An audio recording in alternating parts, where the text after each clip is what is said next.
Welcome to Brothers and Booze. Wait. Oh, Badger Beer Hour? Wait, on Brothers and Booze? Something's going on here. Okay. Welcome to Brothers and Booze. Takeover from Badger Beer Hour, or Badgers and Beer Hours. Takeover Brothers and... There's a lot of things going on crazy here, y'all. We got a little bit of news, though, from Wisconsin beer scene that we want to talk to y'all about real quick.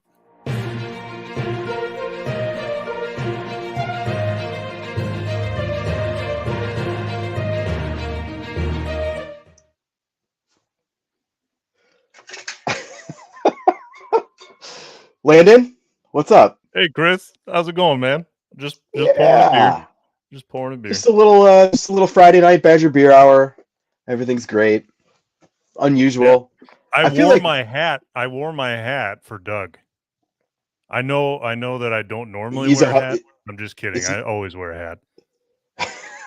I actually wore a hat today too because my hair got made fun of in my morning meeting at work, so I had to. Archer was one of my coworkers who's very reserved, was like, "Whoa, Chris, that hair." Yeah. And I said, "Oh God, this is what happens when you just have a low hygiene week and you're not in the office for a whole week." So I wear a hat because I have low self-confidence in my balding head. That's why. Yeah. I'm with you, man. You got nothing to say to that? All right. I just want to give you a big hug across our state, across our great state. Feel it. What are we doing? What are we even doing here, Greg? We got news. You've got some news for us, Chris. Well, I don't know. I'm used to. I got nothing without the little bumper things, and I need structure, Greg. No, You missed the news one. He did include it already. Yeah. Well, we got a little news. Today, Gathering Place Brewing here in Milwaukee. I'm in Milwaukee. Landon's not, but they announced their the Lager and Friends, which is their annual lager-based or lager-centric celebration of lager in beer festival form that they've been doing for, gosh, I think Joe said 6 years now. I think this will be the 6th year. Wow. Maybe 5th, 6th. I think, yeah. I mean, pandemic in the middle, so one of them was virtual. Right. Maybe 2 were virtual. I think 2 were. Anyway, the big news is that it's moving again. It's been the last 2 years. It's been at Old Heidelberg Park, which is kind of the big soccer complex and beer garden type thing behind Bavarian Beer House, which is just a fantastic location. And when I saw this, I was a little bummed because it said, River West Brewery. So they're moving. They're going to have the festival out on the street on Vienna Avenue, I think it is, and set up the entire festival on that street. And I talked to Joe about this today, and he was. He's obviously kind of feeling both ways about it because it's such a great location. It had this big pavilion where the brewers were, so you had that protection from the elements, which is important. Yeah. This has been kind of late spring, early summer, and there's a lot of rain that time of year. But this year's date is June 22nd, I think. It's like the 20-something of June on a Saturday, so. A little bit later than it had been, and at the brewery. So they'll have some programming inside. In previous years, they've done stuff like panels about lager culture, about lager brewing, different kind of techniques, and how to build, like how a brewery did, kind of built a lager-centric identity. With great panelists, like I moderated one that had I believe his name was Lisa Allen from Heater Allen, and I'm gonna blank on her name, but she's awesome brewer from the East Coast with also a lager centric model. So it's a cool thing. And what Joe said was that people really talked about how much they enjoyed those kind of panels, something different than just like going beer, booth to booth and getting different beers, which is obviously fun too.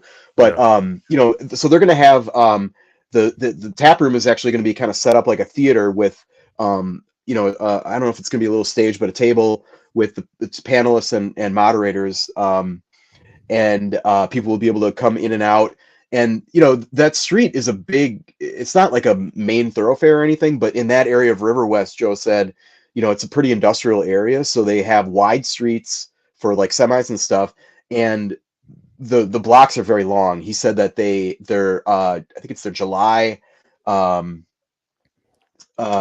they have block parties out there a lot, and their July one is like a food truck rally, and he said they have 1,500 to 1,700 people there. So it should be pretty comfortable for the few hundred that they've had the last few years. They're not looking to make it bigger, but all of this is kind of a setup to the why here, which is interesting because they this came about because of the change in the law that we've been talking about on Badger Beer Hour for like 6 months or 8 months, whatever, a long time. Right.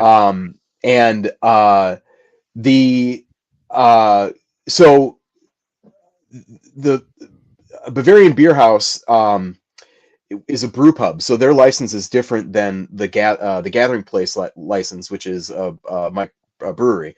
And brew pubs can, for whatever reason, I don't know where this came from, but this was in the law, or is in the law, I guess. That was because we'll get to that. But they are able to serve out of state beer. Okay.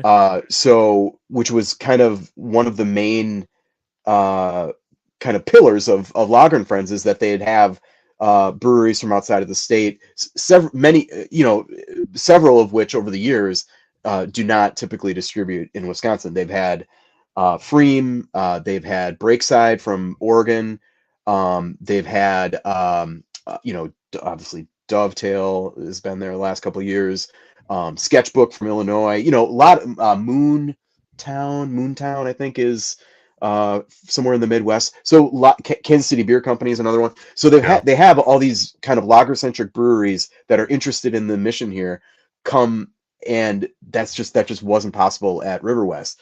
So they started planning and for this back, and of course, naturally they want to have it at their place, right? And because Joe is confident that they can put on an event like this at their location. It's just that they needed, they couldn't do it.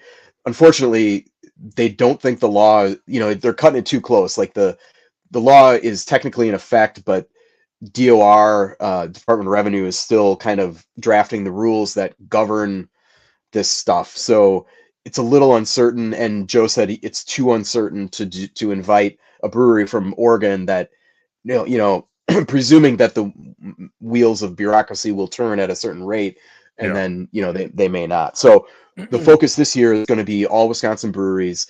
Joe said he's really excited to talk to breweries that are outside of the Milwaukee area that don't get a lot of run, down here, smaller breweries from the Northwest or Northeast or far West. So I think it's going to be, I was a little skeptical, and because I really liked the location that they've had the past few years. This is it's a great festival. It's super different than your typical kind of festival crowd, I think, because of the people that lager attracts, I guess. It's a little bit geekier maybe, but I think we're among friends there, Landon. Absolutely. And it's a great showcase too for the range of lagers that exist, because you still have breweries, it's still a festival. So Lakefront's bringing their triple barrel aged Doppelbock, and what did they had something crazy last year. It was wild. There were I think 3 smoke beers last year. Among just 26 breweries, I think there were, and 2 beers each. So 50 plus beers, but you get a full pour pretty much of small pour, but a full pour of just Yeah, about for a full everything. one. And so you get a chance to just try a whole bunch of different things. Everything's obviously easy drinking, balance, unless you don't want to go a different way. I don't know. I'm talking a lot about this. It's a great festival. You should go. Tickets go on sale March 1st. The date is June 22nd. June 22nd. Saturday. Yeah. Yep. Cool. And I tweeted it out yesterday, and I'll have a story posted on Milwaukee Magazine .com, MilwaukeeMag.com tomorrow. Awesome. That's the news for Brothers and Booze. That's it. Do we get played off still, or galaxy near you? This is Brothers and Booze, and here are your hosts, I don't know, Greg Washington and Doug Ziegler. No Doug, but this is Brothers and Booze. Needed to remind you, that was Badger Beer Hour. It was a nice little preview of what we do here at Badger Beer Hour. My other stream that I love so much, fondly of with my friends Chris Drosner and Landon Cherney. But if you weren't here last week, y'all wouldn't know that we have added a new player. His name is Joel Geyer. Did I get that right? Yeah, you did. Right. You nailed it. Look at that. Joel joins us from Brewery Travelers, and man, it's rare that you could talk to someone who's literally been to 10% of this nation's breweries. That's impressive. That's fun. And we want to welcome you again. But of course, you've never been seen with our whole crew yet. So this is the first time. So I'm excited about that. So we'll bring in the other fellas here. Landon and Chris is a black screen. So oh man. we will nope. I got it. There we are. Sorry, I was sticking around on something. Welcome, Joel. We all want to welcome you for the first time on live stream. Yes. I was supposed to do this. Yeah. So, what are y'all? We always start with. We usually get to it before, 20 minutes in. But what are y'all drinking tonight? You guys want to go? I can go. Yeah. The wife went to Kansas City to get Denver beer, so that is a solid choice right there. Yeah, Denver Beer Company Graham Cracker Porter. Oh, wonderful! Yep, I got a T-shirt from there. Nice. Yeah, good beer. Very nice. Very nice. What are some tasty notes there, Landon? You wouldn't, not that graham crackers have a real bold taste anyway. You get a little bit of that sweetness that a graham cracker would have, not a ton. Very roasty, like a porter. I don't know, just easy drinking. It's not like extremely different than like a regular porter, but it's got a little bit of that extra sweetness that you would get from like a graham cracker. Graham crackers are great. Yeah, are they? Like I see, like that sounds like shade on like an old guy like food stuff, but I freaking love graham crackers. They're great. They're good. They're good. They have interesting history too. It's like some kind of Quaker thing. I think there is a marshmallow porter out there too. There's been several s'mores beers. There's St. Paul Brewing over in the cities makes a great s'mores beer. Dragon's Milk. Yeah, I'm trying to think. I went to a brewery. What was it last winter when they had a s'mores? They had a s'mores beer, and then they roasted a marshmallow in front of you and put it on top on like a toothpick. Oh, nice. I want to say it was actually, it might have been one in River Falls, but I don't remember for sure. Bloomer Brewing does one where they put that marshmallow fluff on the rim of the glass, and then they put some graham cracker crumbs and chocolate all around it. It's a fucking mess, but it's really good. Whoa, yes, Friday night. Yeah. Let's let her rip.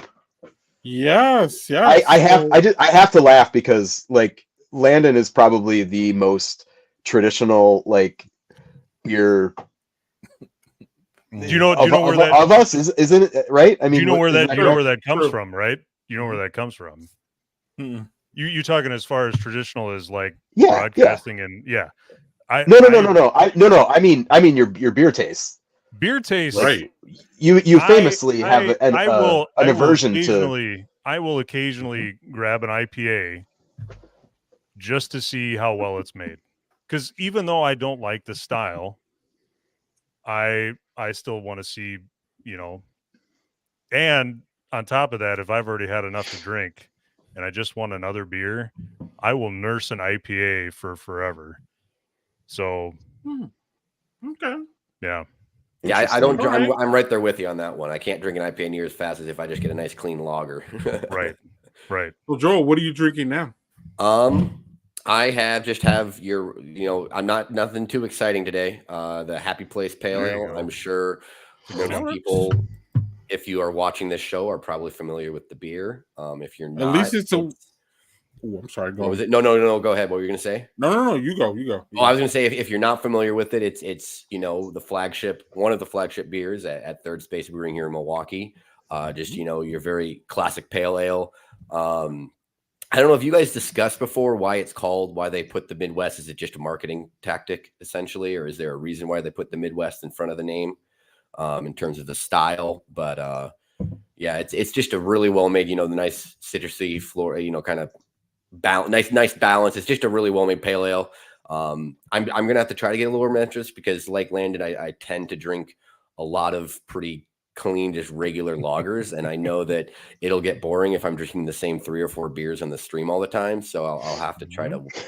Which now that and part of it is now that I'm home permanently, I think I'll probably be drinking a little more adventurous around here because part of the thing was when I was at home.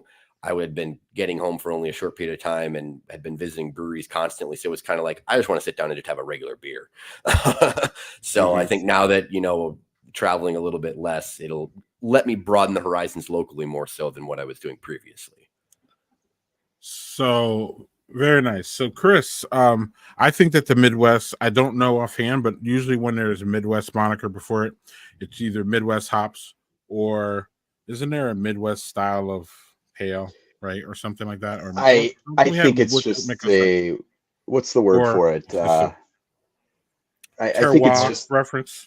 It's marketing. Yeah, it's just marketing. Yeah, is what I. Okay. Straight up marketing. Okay, fine. Appellation. I've seen them before where they have said it's Midwest and they specify that it uses like Midwest ingredients. But I don't think every time that you see something labeled Midwest, it's necessarily like for sure. It's not just a guess. Yeah, I think it's intended as a it's a little bit more malt forward than than a typical pale, like a typical American pale ale, I guess. Especially of the 2016 kind of vintage when that beer came out. I think it's just meant to be friendly, approachable Midwestern in that way. Yeah. Cool. And this is friendly and approachable, which is Lagunitas hot water. Nice. You ever have this one, Drosner? Yes, I'm a fan. I had one 2 weeks ago. Yeah, they're nice. And then I'm going to get aggressive, and then we'll get to what you're drinking, Chris. So I'm going to get aggressive with this Zombie Dust. Zombie Ice. Floyd's. Ice beer. Man, you don't see an ice beer anymore. No. That's an interesting fella. So it's like an imperial pale ale, essentially, right? Yeah, I don't know. Look, the can art though. Is that a 19-2? Yeah. Look at that. I love how they went 90s on it with the ice beer design. With the blue lettering and the black can. Teal. Yeah. Hell yeah. Yeah, I was going to cut Joel off and say, well, at least Joel has a Wisconsin beer, Landon, and then I come out with this. So yeah, hey, we're on Brothers and Booze. I'm not forced to drink Wisconsin beer tonight. Yeah, but you're representing the Badger Beer now. Yeah. Look at me here with my Indiana beer. So whatever, it's fine. Chris, what are you drinking? And then I actually have something interesting right now. I don't know if anybody knows about this beer yet. Or you probably might have heard about what it. We're drinking is not interesting. Well, no, okay. That's all right. Now let's not. That's not what I meant. But this is a brand new brand from.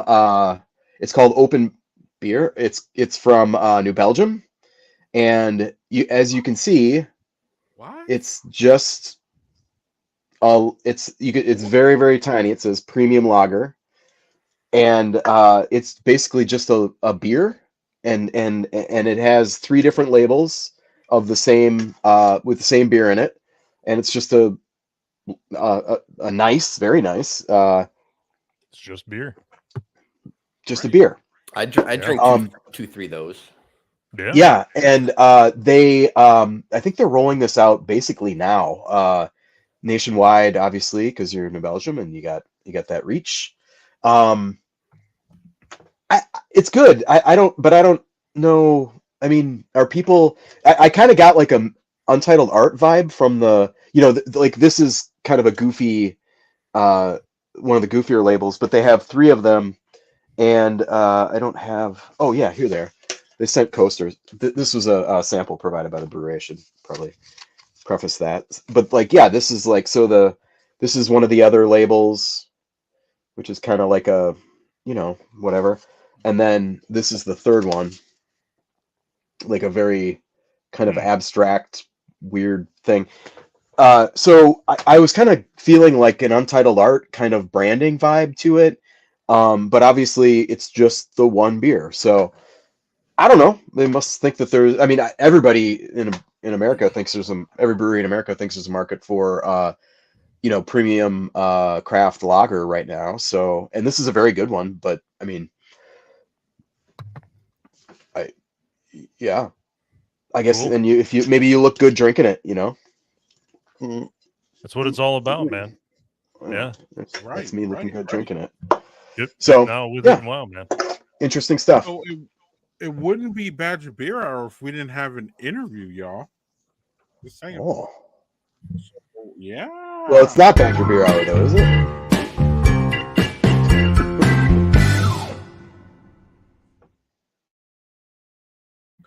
Watch your mouth. Well, it's kind I'm just saying. Just saying. You kind of did tell him earlier on that that we weren't going to be as rigid. So he's kind of like off the leash. He's all now. over the place. He's right. Oh my gosh! But Chris has got the hat on tonight. I'm loving it. We usually see studious Chris with the plaid shirt and it's hard to see and all that. But so Sam Calgione gave me this hat. It's a Dogfish Head hat, and he's like, I interviewed him. He's he was in Madison for something, and they reached out and they're like, "Hey, Sam's going to be in town. Do you want to interview him?" I'm like, "Yeah." So we met at Cooper's, and I interviewed him for like an hour. It was awesome. And then at the end of it, he's like, "Hey, you want a hat, man?" And he's like he's got that like surfer bro accent. Right. He's very cool, right. and he's like, what kind of hat do you want?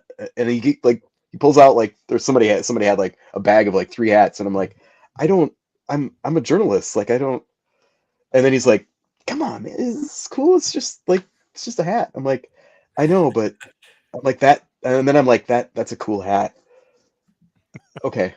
What's it like to be Chris Drosner? Just It was Wisconsin beer celebrity for sure. It was one of the highlights of my beer career for sure. Yeah, I know.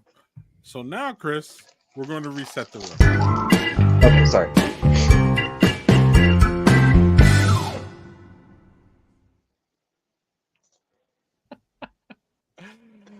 All right. Without further ado, and so normally, y'all, Chris does the interview one-on-one with our guests, and that works for our format on Wednesdays, third Wednesday of every month. And we love that format. It works great. But tonight is Brothers and Booze, so everybody stays around. I might jump off here and there. Been having some weird internet connections, but this is a guest that y'all are familiar with from Badger, not on Badger Beer Hour because she's never appeared there, for the record. On Brothers and Booze, she has appeared on Brothers and Booze. Yes, Lyndon. Maggie Skinner has not I could have swore we had her once on Badger Beer Hour.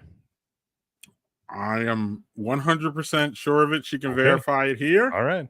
She was also part of our Badger Beer happy hour, which we did a Twitter space every Wednesday after, and that was great. She was fantastic there. So, but she was on Brothers and Booze. My friend Doug booked her, and it was amazing. So without further ado, we're going to bring on Maggie Skinner from Revolution Brewing out of Chicago, one of Chicago's best breweries, in my opinion, on many levels. But we'll get everybody's conversation, and we're going to welcome Maggie here now. What's up, Maggie? Hey, Maggie. Hey. How's everyone doing? Great. So, Maggie, can you confirm that you've never been on Badger Beer Hour, the big show? I've never been. Never been on Badger Not Beer yet. Hour. Well, Nope. I'm old and forget stuff. So, welcome, Maggie. The last time we saw you, you were literally on the road in your car, and you couldn't have any beverages. So now it looks like you're at home, relaxed. What do you got? Let's hear about it. I got another premium lager called Cold Time from Revolution, of course. Yep. So it is easy drinker, a normal lager. 4.8, no adjuncts, Mexican lager yeast. So it finishes super light and then still has like a really beautiful body to it. We're putting out package in Wisconsin, at least in March, and then Iowa, it's hitting the state of Iowa in April. So nice. Wait, that's not out yet? It's only on draft. Oh, okay, that's where I saw it. Yeah. Yeah, it's out in Illinois, but not can confirm, hell of a beer. Yeah. Yeah. For those who are not in the area to get Revolution Brewing, this is my opinion. They are not a sponsor. I wish they were. But they are one of the best regional. And so do y'all wish they were too, by the way. Anyway. Do we have sponsors? I don't know. But Chris, one of the things about Badger Beer Hour, I feel that we have to sometimes give disclaimers when we are endorsing things, if that makes sense. Normally on a Friday, I don't give a shit. I'll say I love Revolution Brewing, and that's just my opinion. But when we have the Badger Beer Hour moniker, and we want to keep some semblance of, at least openness as far as who is influencing us to say what we need to say. No one's influencing me, not even Maggie, and she can be an influencer. Don't get it straight. But I love Revolution Brewing, one of the best places to visit in Chicago, in my opinion. I believe they have 2 locations or 3, Maggie? 2. Yeah, they're dope. They're great. So, Maggie, I don't know if you've ever met Joel, but he is the newest and greatest addition to our wonderful entourage we have here at Badger Beer Hour, and you were part of the family, being on Badger Beer Hour, Badger Happy Hour on Twitter Spaces, which I'm thinking about bringing back too if Twitter could settle down. But Joel, I would like to give you the first crack at Maggie since you're new here and you're new to her. If you have any questions or anything you want to bring up, Maggie's a Taylor Swift fan. She's a big music fan, but Taylor Swift is playing on Sunday, so I don't know if you want to see, how she feels that Taylor's getting ready for the game and all that, or. I'm sorry, Joe. I kind of slow your thunder, but no, you're fine. Well, and I do know I haven't interacted too much, but I know Maggie and I do follow each other on Twitter at least. So, there has been at least semi connection there and everything. So I'd like to hear more. So I kind of just want to hear more about this Cold Time Lager in terms of development. And is it this a beer? Because like Chris was kind of talking about this earlier, where a lot more breweries are starting to feel like there is more of a market for these kind of more lower ABV beer flavored beer, for lack of a better term. Is this kind of Revolution market, or was this already something that was planned, long ago, that this is kind of another one?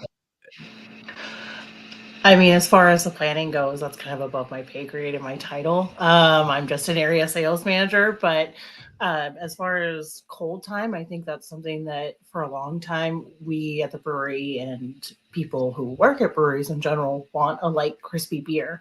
They want something refreshing.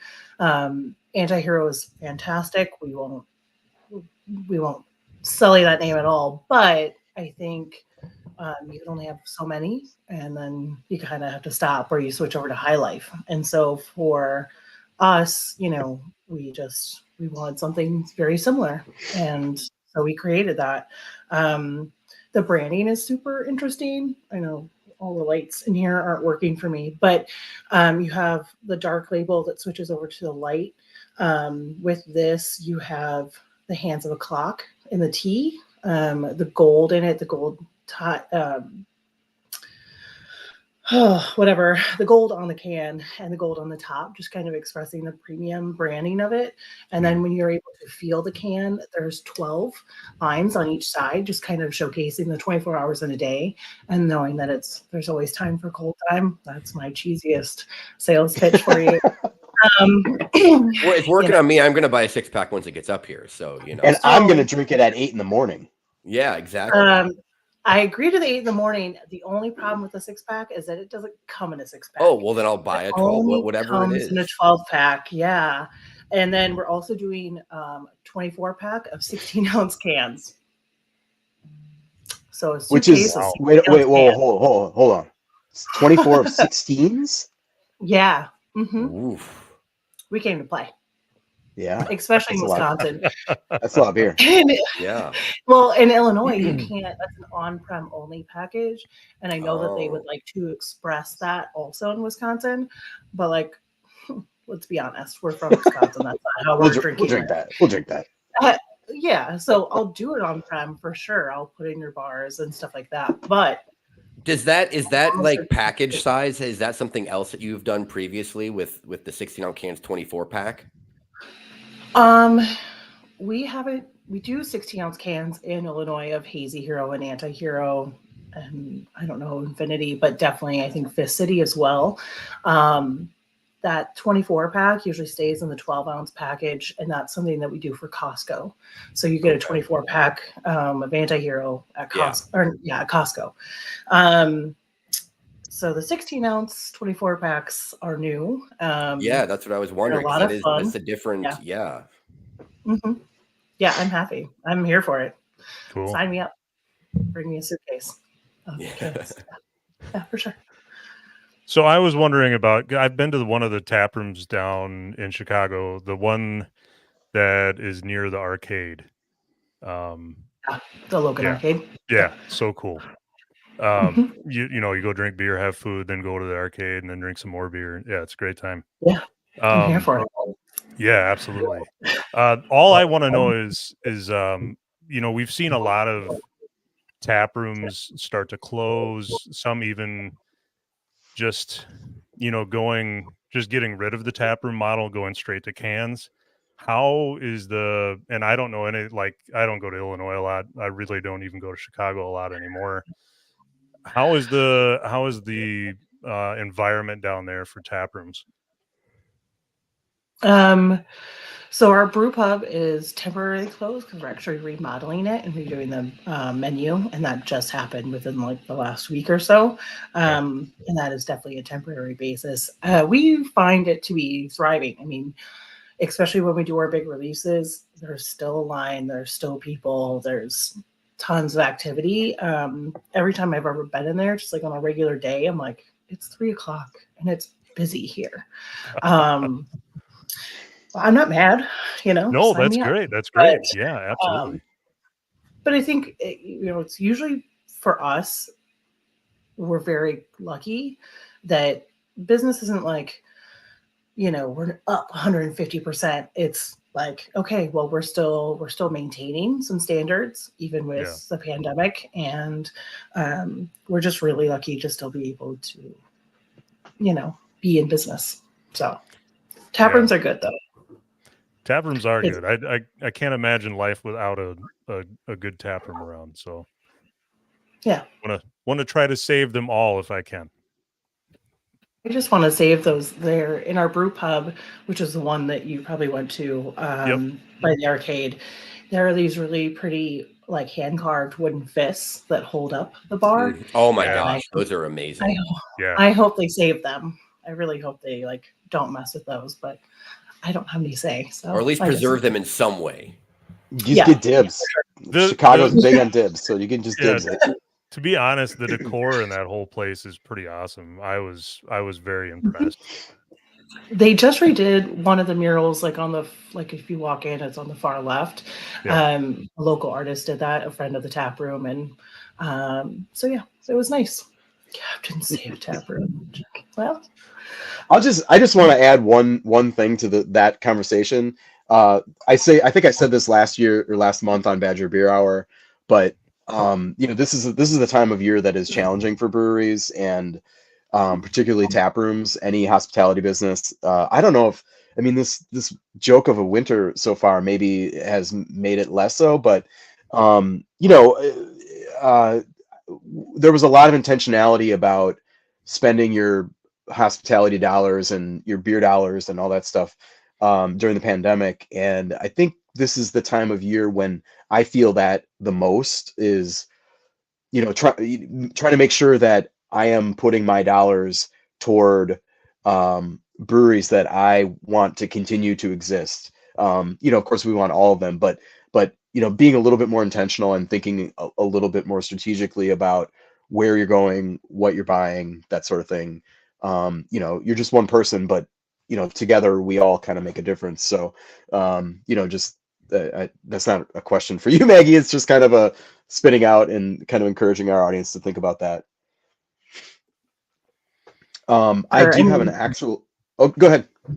No, you're fine. Go for it. I just was going to say that I always try and make sure I tip really well when I go out. Like, it's just kind of, I'm sure the rest of you know, but also for your audience, like, yeah, it's hard out there. If you're working on tips and you're the foot traffic is down 30%, which is I think not all that uncommon for February or January.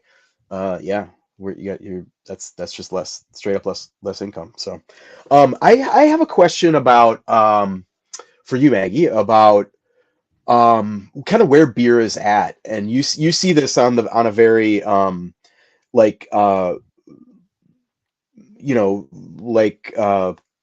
retail level.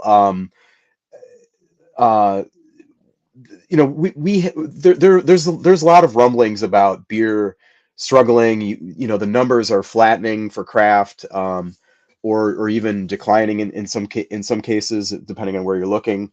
How does that play out kind of in your day-to-day, when is particularly, I guess, with accounts that maybe aren't as like we here, and probably most of the folks listening are beer people, so we just think about that's what we're going to have. There's not really that much question, but I think many of kind of the fence sitters or the kind of betweener consumers might be choosing other things, or I don't know. I guess that's kind of the question, is how are you seeing that play out in terms of like beer's primacy or not, or just kind of where beer is at in the bigger picture of, say, like a bar or maybe a grocery store or an independent grocery store, something like that.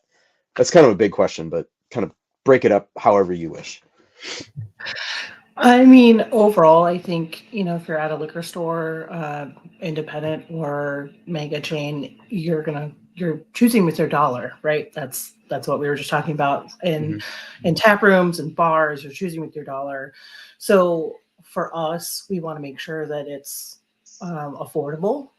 I think the idea of a $25 4-pack for a double IPA, it doesn't really settle as well anymore, or not with everyone.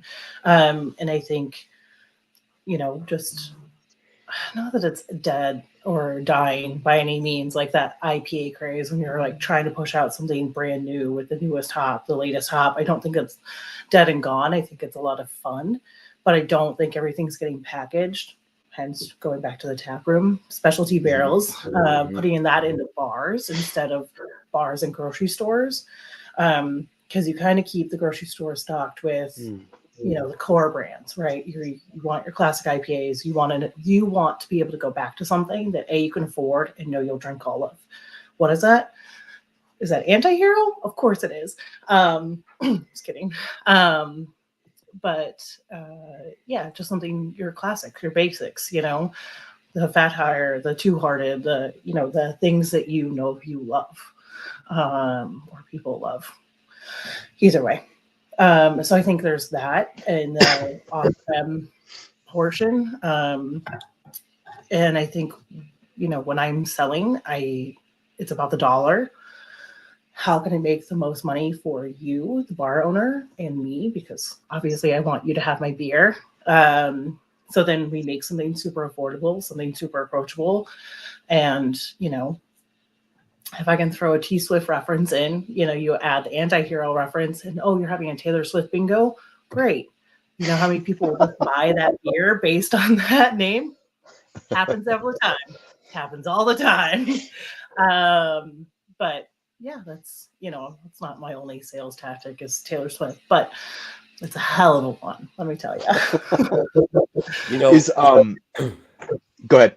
Oh no, I was going to say an anecdotal thing that I noticed. So I do almost all my beer shopping now at Woodman's. I love the selection there, and it's almost all refrigerated.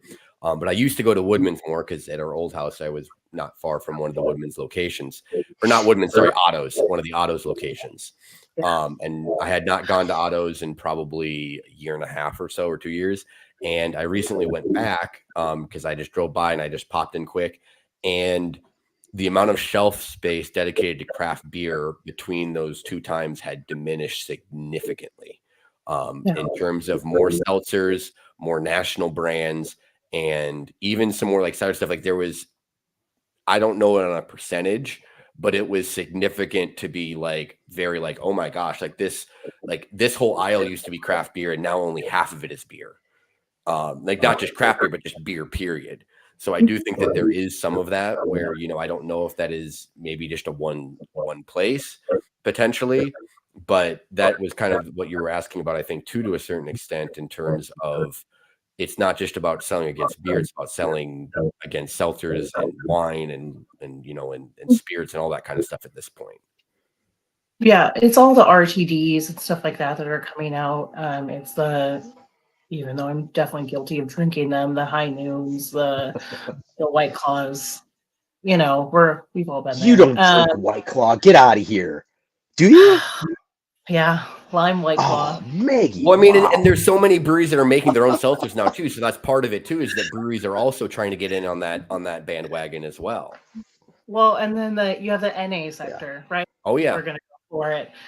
We launched Super Zero. We have that in the state of Wisconsin, and so you know, give it up to Lagunitas. That rep is out here busting his butt to get it everywhere, and their mom, and that's not it. But yeah, you're competing not only with every other brewery, you're competing with everything that everybody's ever made. So, I mean, I feel like Rev has a pretty good like you mentioned like kind of bang for your buck, and like Rev is like they have really good beers across the board, and I feel like their prices are always like right there with you know, the, I don't want to say it's not like cheap, but you know, like it is always a good value, like national brand, whatever is what you're going for. Yeah. Well, or I mean, yeah, and of course here too is like, you know, we're thinking about New Glarus. New Glarus is always kind of the peak of the price, you know, quality, you know. I don't know why it's a peak. I mean, a Lakefront kind of similar to that too. Like a lot of their Lakefront too. Lakefront is similar. And that makes Wisconsin, I think, a pretty tough market. Like I've heard from a lot of out of state brewers about like, yeah, we just weren't ready to get in there yet because it, like, you know, there's so many breweries that do a really good job at what Wisconsin really wants, and they're closer, and the price point and all these things that make it pretty competitive, and Rev is always right there, you know, in terms of all that. So yeah, I mean, not a question either. It's well, Wisconsin. It's part of the discussion, but Wisconsin is one of Rev's best outer markets. It's because we all like to drink a fair amount, but we're also a little bit of the wild west when it comes to laws. Michigan, even like having Iowa and like going, having sales or just doing sales in Iowa, the laws are completely different. Michigan's completely different from the way it operates to here. So that, we're just out here slinging beer as fast as we can bring it in. And then, Can you talk a little bit about that in some detail? Like how it's different? You mentioned Iowa, and that's where you know the most. So can you kind of talk about the difference between those two? Sure. So, you do have to pay for coasters and glassware, like bars and restaurants technically should. There have been distributors that'll just hand it out here. If I was going to do an event where I was bringing this flag, that would be fine here, and I could hand it out to customers. If I were to do an event on premise, like sort of our restaurant in Iowa, the distributor rep that we have would have to be there, and they would have to hand it out. I could be there, but it makes no sense for me to be there because they're handling it all. I can't legally hand anything. I can't even leave a koozie or a pin or a sticker for an account because that is coursing them, and that's it's like you taking the dogfish cat. Mm-hmm. Just kidding. Okay. But yeah, just kidding. I bet what hat? I would take that hat too. I get it. But I cried after meeting San Calgione.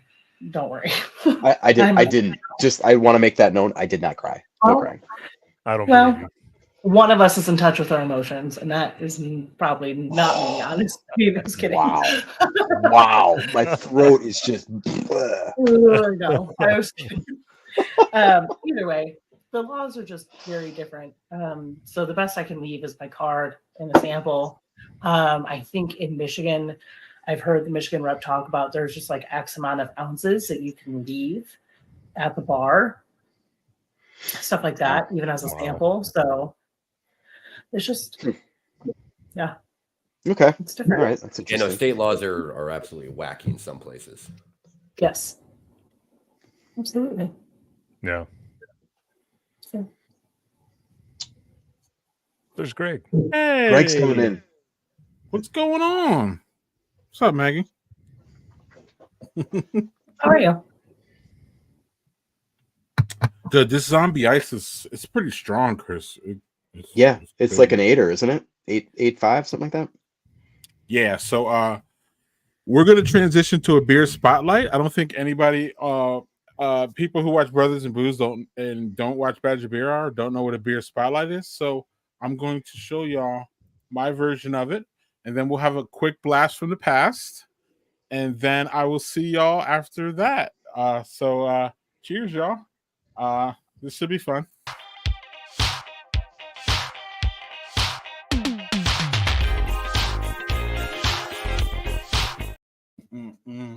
Yo, beer spotlight. This is the part of Badger Beer Hour, for those who don't know, that we spotlight a fantastic Wisconsin beer that we want everybody to understand and know and everything. But this is Brothers and Booze. This isn't Badger Beer Hour. I mean, it's kind of a mashup thing. So we're going to do something different and special on Badger Beer Hour, or Badger Beer Hour on Fridays, or Brothers and Booze with Badger Beer Hour people. What do you want to call it? I'm going to taste a delightful Bud Light. This is the beer spotlight, y'all. My brothers and Wisconsin Badger Beer Hour would never let me pull this off, so I'm going to do it here while they're here, right? And they have to sit here and watch this, right? It's Bud Light, y'all. Y'all know why it's Bud Light? Because people wanted to boycott this beer. Why? It's the most popular beer in America. Why would you want to boycott it? So, look at how light and bad of a not clean beer glass that I got. But we're beer cleaning, beer not clean glass guys. So we ain't in no tap room like our two buddies who love to visit tap rooms are. I'm going to taste this wonderful Bud Light where you can get in many outlets in Wisconsin, if you all believe it or not. So it is kind of a Wisconsin beer. I'm just trying to say it. I'm just having a little fun here, y'all. drinking a little, big beer.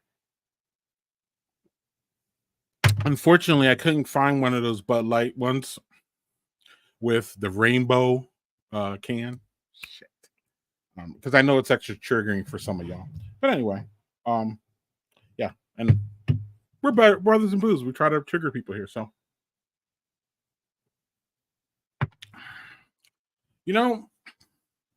My craft beer friends and people who are around me are going to make fun of me for saying that this beer is drinkable. It's not horrible, y'all. No aftertaste, no really taste at all. I guess that's right. Yeah. It's still Bud Light, and I probably won't ever have one for 5 more years. But I did have one on the Badger Beer Spotlight when Badger Beer Hour took over Brothers and Booze.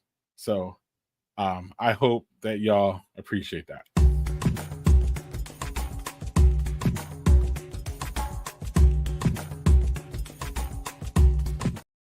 Yes, we like to celebrate Black History Month here on Brothers and Booze. I hope y'all like to celebrate Black History Month, because why not? Black history is American history. So that being said, y'all, blast from the past. While we have the Badger Beer Hour guys here, we might as well show the first Badger Beer Hour. And I'm absolutely going to hate this because I get to watch myself live and I never do it.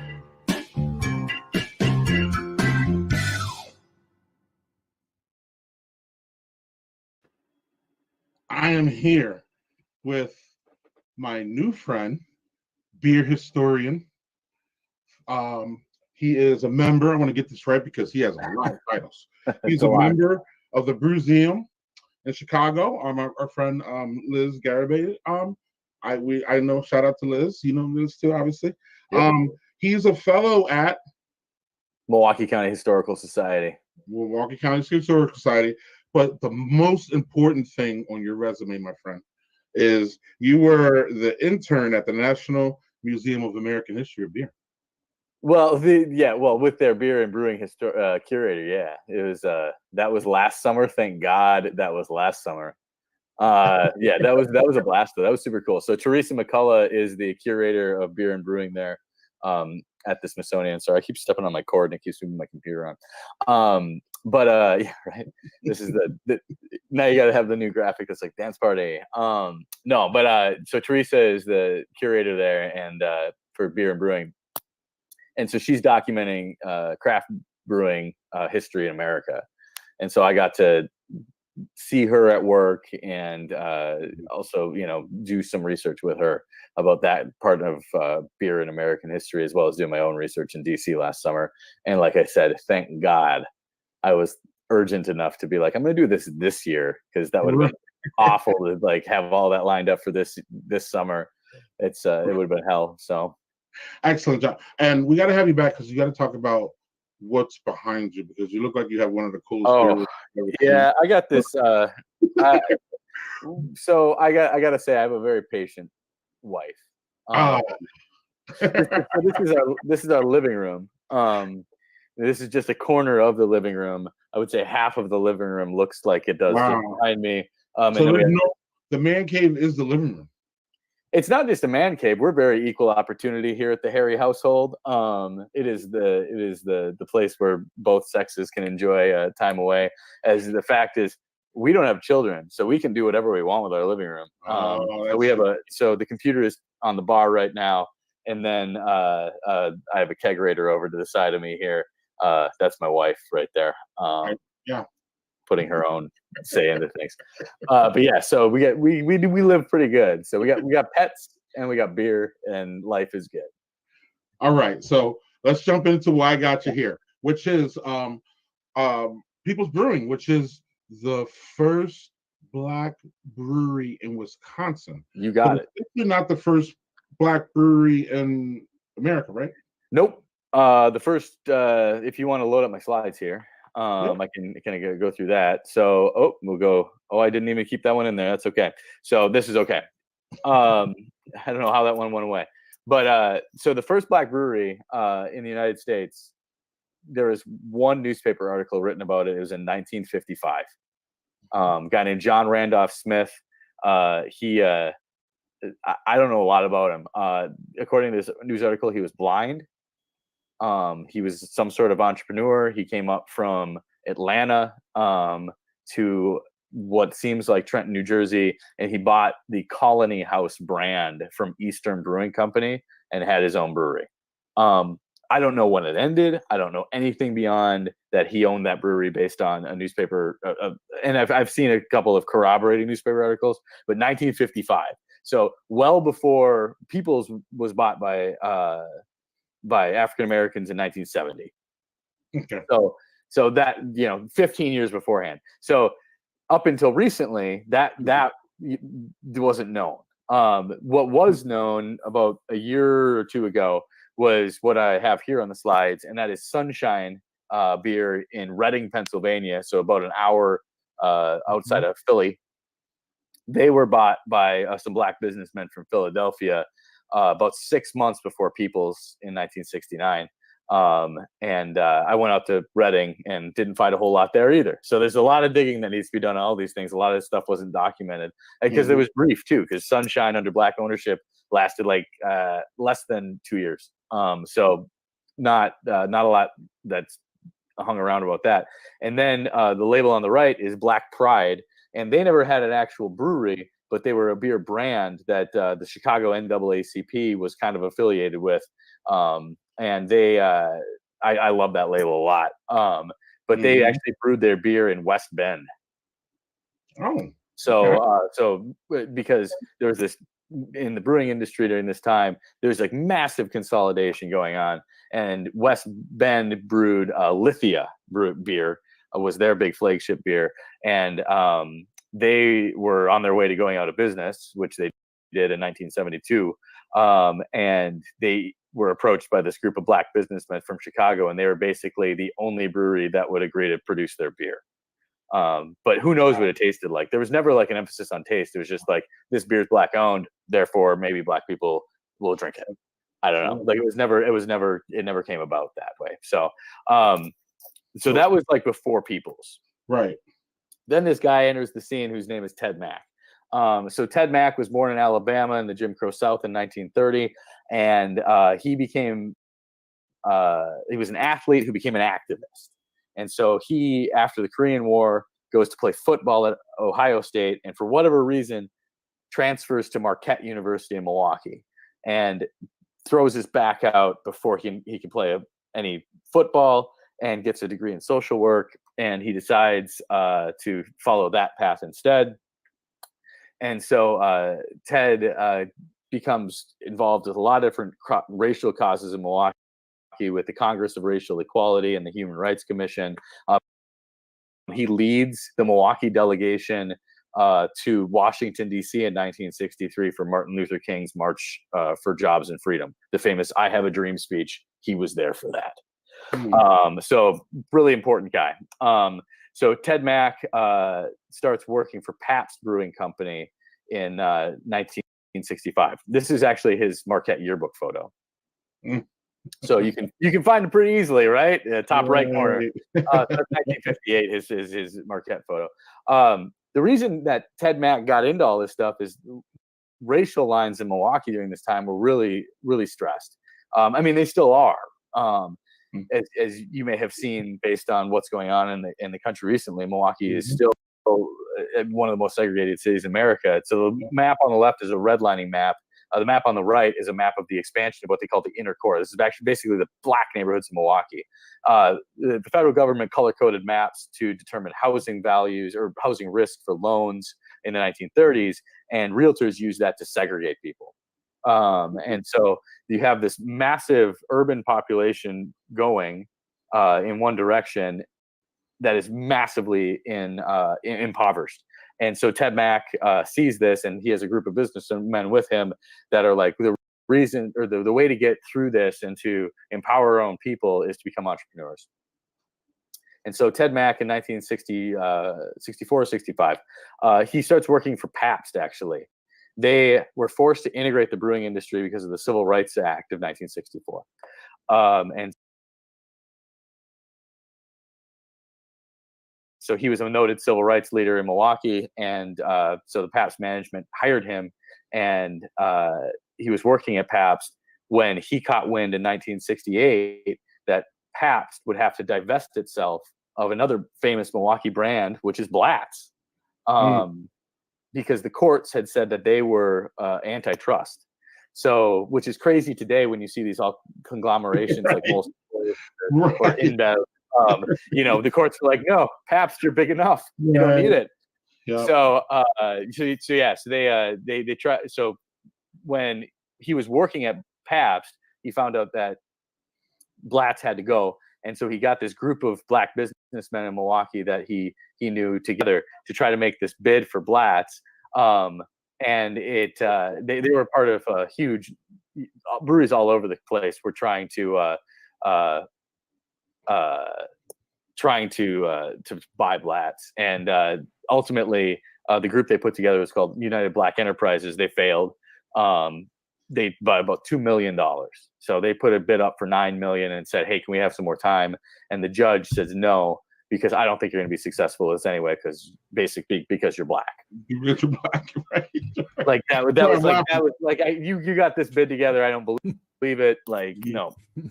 So Heileman's out of La Crosse. So you're probably familiar with Old Style, but that's what they brew. And so Heileman's they bought Blatz and produced it for a long time until Pabst actually bought it back. And I mean, Pabst has this huge portfolio now of beer brands. So that didn't work out, and the United Black Enterprises and Ted Mack said, well, we still want to buy a brewery, because they saw that black people were buying beer, and all that money that they're spending on beer is leaving the black community. So let's find something where we can keep the beer money in the black community. So they move on to People's Brewing Company in Oshkosh, Wisconsin in 1970. So again, behind the other breweries that we talked about at the beginning, but Oshkosh was really white at this point. Of the 50,000 people that were listed in the 1970 census, 103 people were black. That's pretty crazy. So, and they had their own racial struggles that you can, Google Oshkosh racial civil rights history, and you'll find those. But People's Brewing Company was this brewery that in Oshkosh, it was founded in 1911. And so it'd been around a long time, and it was hitting the same like stresses that every other small brewery was hitting at this time, where you have all this consolidation going on, and you can't keep up with production and price cuts from, Pabst and Miller and Budweiser moving into your market saying, we're going to offer this beer at cheaper prices. Because at that point, price point was like the difference. It wasn't like, hey, I want like the better beer. It was like, what can I afford to buy more of? And so Peoples agreed to sell to Ted Mack and his business associates, and in 1970, April became the first black brewery in Wisconsin. And so Ted Mack, there's one of the newspaper photos there of Ted with all the cases of Peoples going down the production line there. He had a massive plan for expansion. He really wanted this to be the beer of black culture in America, and things just didn't quite work out for just a multitude of reasons. This is one of the advertisements that they would have put in black neighborhoods or black areas. You can actually find those playing cards on eBay if you look hard enough, just a heads up. But yeah, right. So there's a collection at the University of Wisconsin-Milwaukee where I go to school that you can actually see that poster. So they had massive expansion plans, but it was thwarted by big beer and government, and they really just encountered a ton of obstacles in their way. Like the biggest example I've heard and seen is they wanted to distribute into Gary, Indiana, which still has a very large black population. They did not have a distributor in Gary, Indiana, and due to the liquor laws, they could not get their product in. They were actually met at the border by the state patrol. So, and basically, and I don't know if Ted Mack knew that was going to happen, because maybe he was thinking like, well, yeah, I'm going to do this anyway, and we'll see, we'll see what the man does. But But yeah, they were stopped and turned around. I think they eventually got their product over there, but they had this massive expansion plan. At the same time, the taps in Oshkosh pulled all people's products right away because of black ownership. They did get them back within the first year, but it was slow to happen. And then they had all these rumors that the beer wasn't going to be as good, so they sent like a sample down to Siebel in Chicago. There's rumors that they were going to take all of the white staff in Oshkosh and replace it with black staff from Milwaukee, and none of that was true. And so like all that like comes to a head in 1972. Ted Mack tries to jumpstart business with a new stock sale to try to get some more like marketing cash. Money. Yeah, and it was too late. He talked about moving the brewery down to Alabama, which wouldn't have been possible anyway because like legally you couldn't own a brewery in Alabama at that point because of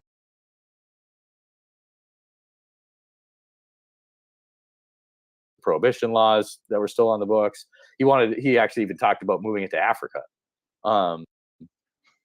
And by that time, like the loans, because they were able to finance the brewery with a loan from the Small Business Administration and the government, and those loans were coming due. And so the Small Business Administration took possession of the brewery, and by the start of 1973, People's was out of business. Wow. So I mean, yeah. It was how long? I'm sorry, John. How long was People's up and running and running like a brewery?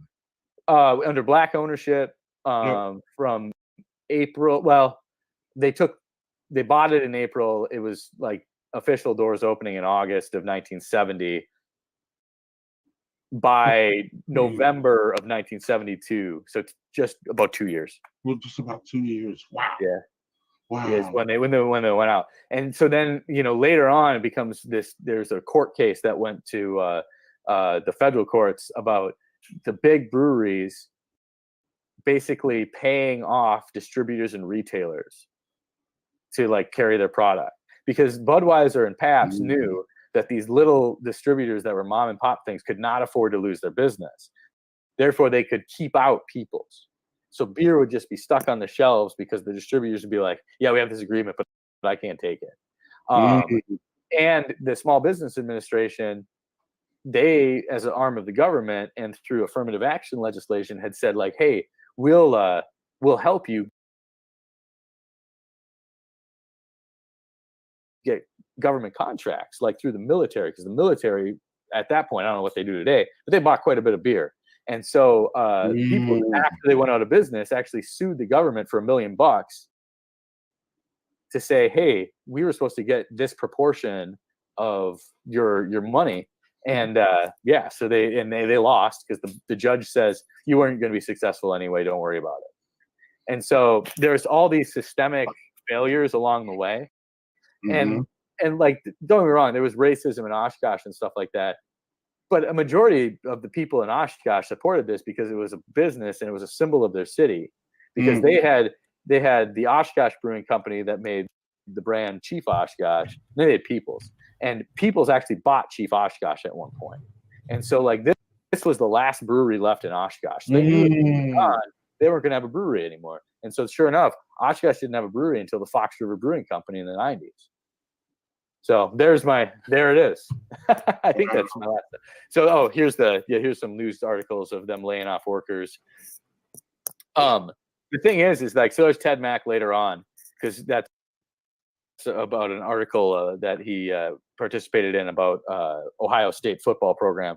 But he like basically People's was the last black brewery until the craft era. And in Wisconsin, we only have one brewery that has some black ownership, and that's Venture in Milwaukee. Right. We have 3 diversely owned breweries. Meaning 3, okay. Not owned by all white males. Sure. So we have we have Pearl Street, who is owned partially owned by a woman. Okay. And we have Giant Jones owned by 2 women in Madison, Wisconsin. Well, and then Sprecher is owned. The new owner is from India. Well, he's the principal owner, but I mean, just the fact that there are no, fully black-owned breweries in the state is telling of not only the politics of the state, but also the economics of the state. Because it is not cheap to start a brewery, and it's not cheap to start home brewing or go to brewing school. So there's my spiel. Well, John, thanks. Thanks for a lot of yeah, so I wasn't planning to play that whole thing, but I'm glad I did. And I hope y'all enjoyed it. And we're going to bring back my friends right now. And Landon's back. Joel's back. Chris is back. Maggie's back. And in traditional form, y'all going to have to wait to comment on everything that just happened at the last call. A lot happened, Greg. A lot happened. I know, but we got to move on real fast.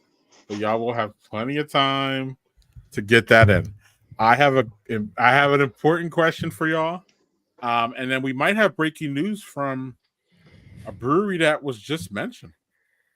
So that should be fun, or maybe will be, or I'm not sure. But here's my question. Ladies first. So I think it's pretty self-explanatory. Maggie, you can go first. Joel, Landon, Chris is always last.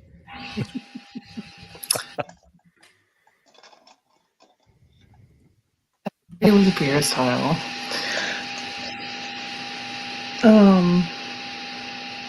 I don't know.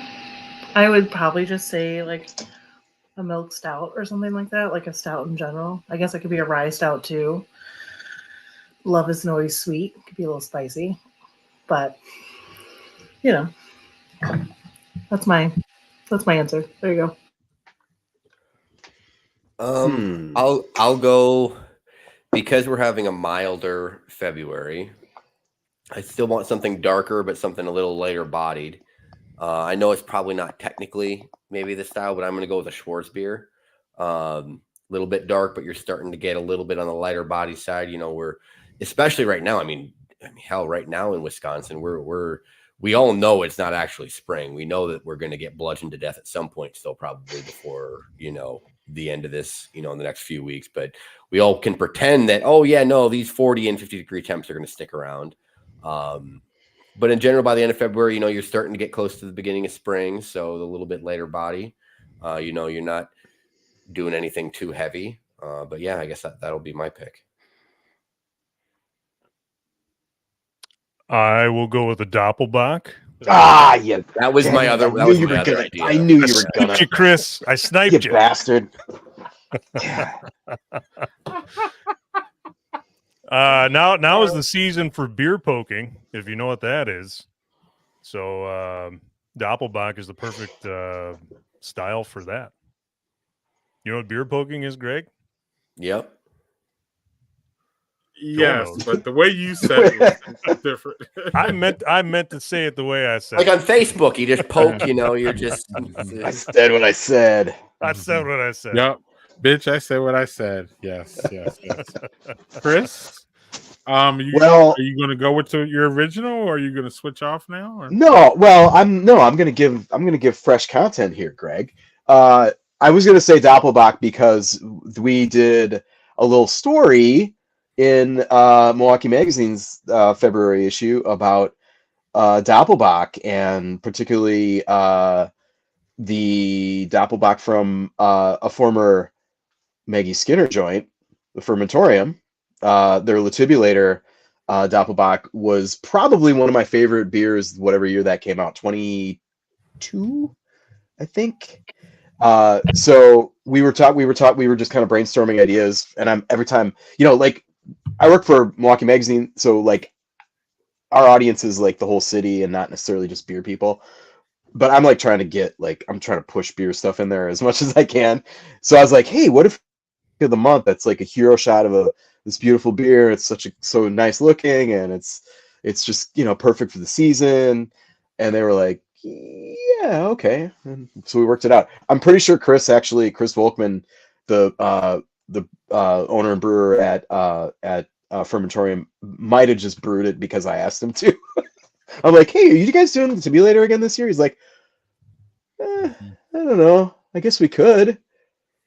I'm like, when would it maybe be for February or March, or when would you be releasing that? He's like, he's kind of just doing the math. Anyway, okay, that's not my answer. Anyway, but yeah, you should check out that magazine and nice little story. I'll go with B-Wizzle. Oh, this is an iced bourbon barrel barley wine from Central Waters. They're doing their big annual bourbon barley wine release in 2 weeks from this week end, February 24th at Amherst and Milwaukee tap rooms. So yeah, barley wine. I don't know. February sucks. Let's drink something that's 18% ABV, right? Mm. It's insane. Yeah. Yeah. Then I think Greg picked Bud Light already, I think. Yeah, we got a lot to talk about with that, Greg. Greg already picked Bud Light for his pick for February. So what's he got there? Make yourself big. We'll just drop them if they're going to be rude. Okay. So, we have this guy's got to be reminded, Landon. I got the controls, motherfucker. I know it. So I know it. I'm drinking a fabulous Donut Don from Venture Brewing, and Venture Brewing is a fantastic brewery here in Wisconsin, Milwaukee, of course. I'm lagging here, so I'm gonna let these guys back up here. Unfortunately, I don't really want to, Landon, but we'll do this. And I'm drinking a Donut Don. Donut Don. I regret nothing. So, Donut Don will be considered a pastry stout. So my answer will be pastry stout. It's a little bit sweet. It's a big beer. We want sweet things around Valentine's Day, right, y'all? I mean, that's the whole thing. So Valentine's Day is in the middle. Whether you celebrate it or not, it's America. It's a holiday. You have to deal with it. So that's kind of how so Donut Don from Venture Brewery. Fabulous. So yeah, so I'm glitching a little bit here. So I'm gonna try to ditch out and come back. But before that, I believe we might have breaking news, y'all. From another guest that we're going to invite here. We're going to. Did I say invite? We're going to invite to our stage. How about that? Another alumni of Brothers and Booze, and also Badger Beer Hour. No, Happy Hour. Oh, but he was never another Brothers and Booze, but never on Badger Beer Hour. No, Simon. No, I'm pretty sure. I mean, yeah, he was on BBH too. Yeah, he was the main show. Yeah, we interviewed him for something, I think. How do we let that shit happen? We could ask him. Right.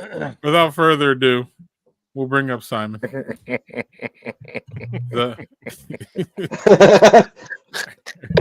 He's just been giggling backstage the whole time. It's true. My son took my phone, so he's watching Minecraft in his bed. So I just you get this lovely photo of me. Yeah. Oh, either way, it's lovely. How you been, Simon? Hey! If February was a beer style, I'm drinking a barley wine from Delta Beer Labs, so I'm right there with Chris. Ooh, I haven't had that one. Barrel aged barley wine. I don't know. It's 13.9%. What do I have to do later? Nothing. What are you gonna do later? Nothing. Nothing. That's fatalism right there. Yeah, that's right. Yeah, drink barley wine, do nothing. That's right. I mean, Simon, what's up with this double Donut Don? Oh, you got the double Donut Dons. Yeah, so that's double the vanilla, double the coffee. So Donut Don is a imperial stout that we do every year with a donut shop down the street from us. They produce crullers, which are like they're essentially dough turds that are deep fried and then covered in frosting. So delicious. We decided to throw a bunch of those in the mash when we make a stout. So, I mean, it's all intents and purposes, it is a true pastry stout with pastries in the stout. Then we add some vanilla, add our Colombian coffee, and call it a day. And most times we have a couple of varieties or variations on them. This last year we did a double donut Dawn. So we did double vanilla, double coffee. We did a barrel aged version and then a barrel aged version with blueberry and maple. It's not overly sweet. It's sweet, but it's not syrupy. Our imperial stout that we do every year called the Night Crew is generally a bit sweeter than that, but yeah, it's got a lot of flavors. So anyways, I would go with February is a barley wine. It's either that or like a shorty. Like a Rhinelander shorty. What? In February? Yeah, dude. February's short. Yeah, drink like 20. Oh, got it. Okay. I was going to say you're going to have to drink like 20 of those to get, Nah, 29.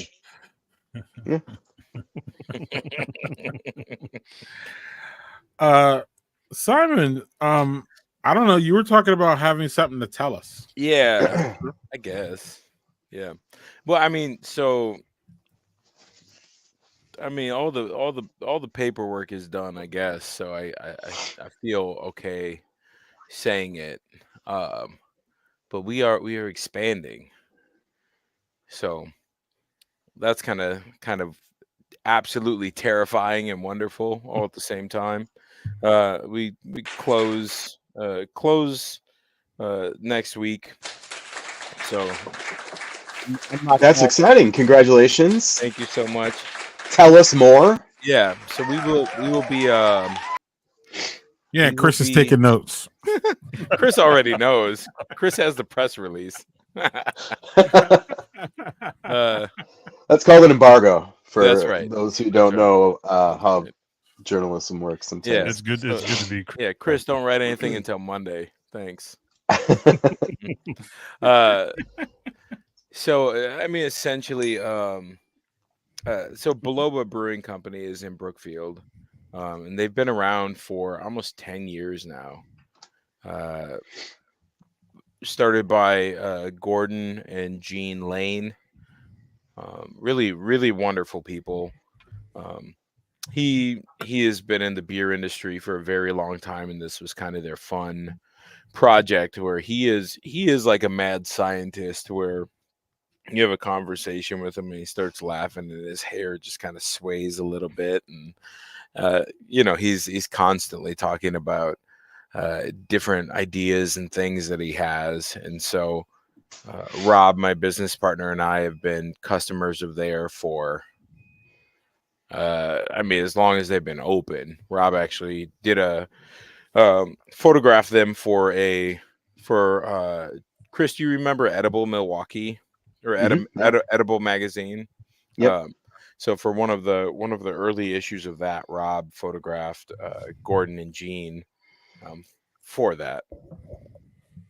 Because as far as it goes, beer in the Milwaukee area, they were probably close to, if not the first after the big three to open, Sprecher, Lakefront, and Milwaukee Brewing Company. I think he was right along the same timeline as Brenner and some of the other people. But he's doing everything from lambics to Scottish ales to a bunch of things. But he is, he's getting older in age. He's got a bunch of grandkids, and just kind of seemed like a natural progression to hand it off to someone else. They had kind of truncated hours because he just didn't want to be open, which, to some people that's a fortunate, wonderful thing. For us, we don't have that choice, I guess. But yeah, so he's just ready to kind of retire, move on, and try to, we've had a really wonderful relationship with them for a while, so it just kind of seemed like something that made sense. He did a great job of creating community with the people who are regulars at his tap room, with the people who are in Brookfield. For those of you who aren't familiar with Milwaukee, it's probably about 20 minutes west of our current tap room and brewery. It's like literally one street. It's the same street we're on. You just take that left a little bit. So take that west and then take a right and then you're there. So it's kind of nice in proximity, but it's far enough away to where it probably won't share the same customers. We'll do both coffee and beer. We still got to figure out a lot of the logistics on when it'll actually be open as venture, and if we're going to open with just beer or try to do beer and coffee at the same time, or if we're opening with just weekend hours. There's a lot of questions on top of continuing to operate our current space and do things. So a lot of questions still, a lot of things that we're constantly plugging away on day in, day out. But yeah, that's a thing. Cool.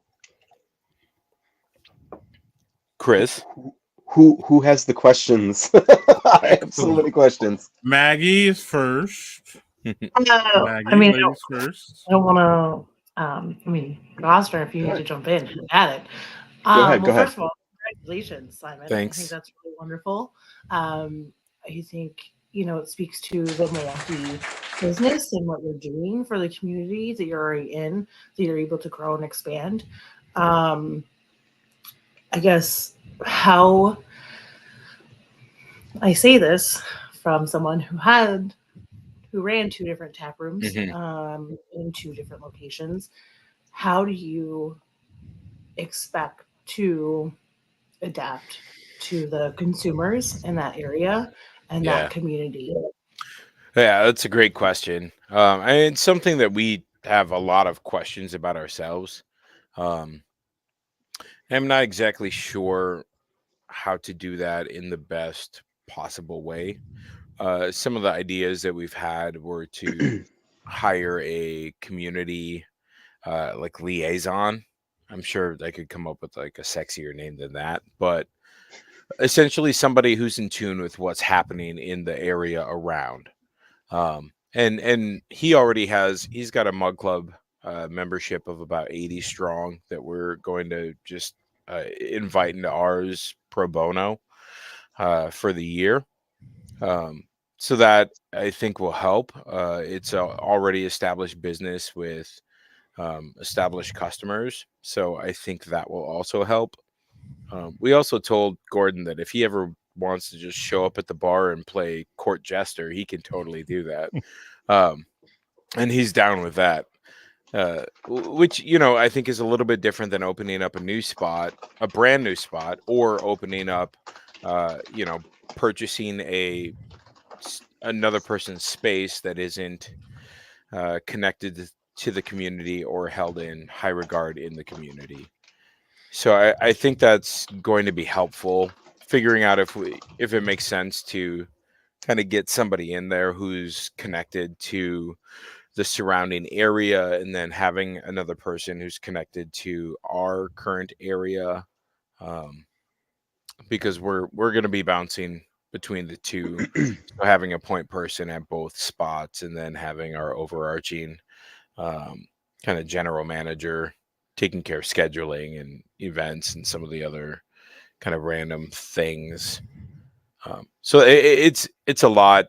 It's something we put thought into, especially seeing other places that have opened second locations or third locations that have struggled, because it's tough. Like for us, we also need the production. It's not just a shell of a space. It's going to be an active brewery, so there will be production that's happening there. I think also our taproom staff does a really great job of connecting with our customers. And with having the coffee aspect, it gives kind of a broader spectrum of connection. We'll be open the majority of the day versus, you know, a handful of hours in the afternoon, evening on the latter half of the week. So it gives more opportunity to touch people. We have a handful of people at our current tap room who are there 2 to 3 times a day regularly. They're getting coffee, they're getting tea in the afternoon, then they're getting a beer at night before they go home. So it's really a space where it's more cheers than it is, airport bar. You don't have a bunch of random people coming through. You have a lot of regulars who are stopping there because it's their home. So figuring out how to really create that space and create that comfort and do that is, I think that's a challenge for any business, regardless of what they're doing, irregardless of what they're doing, whether it's beverages or food or retail or whatever. Finding a way to create that space.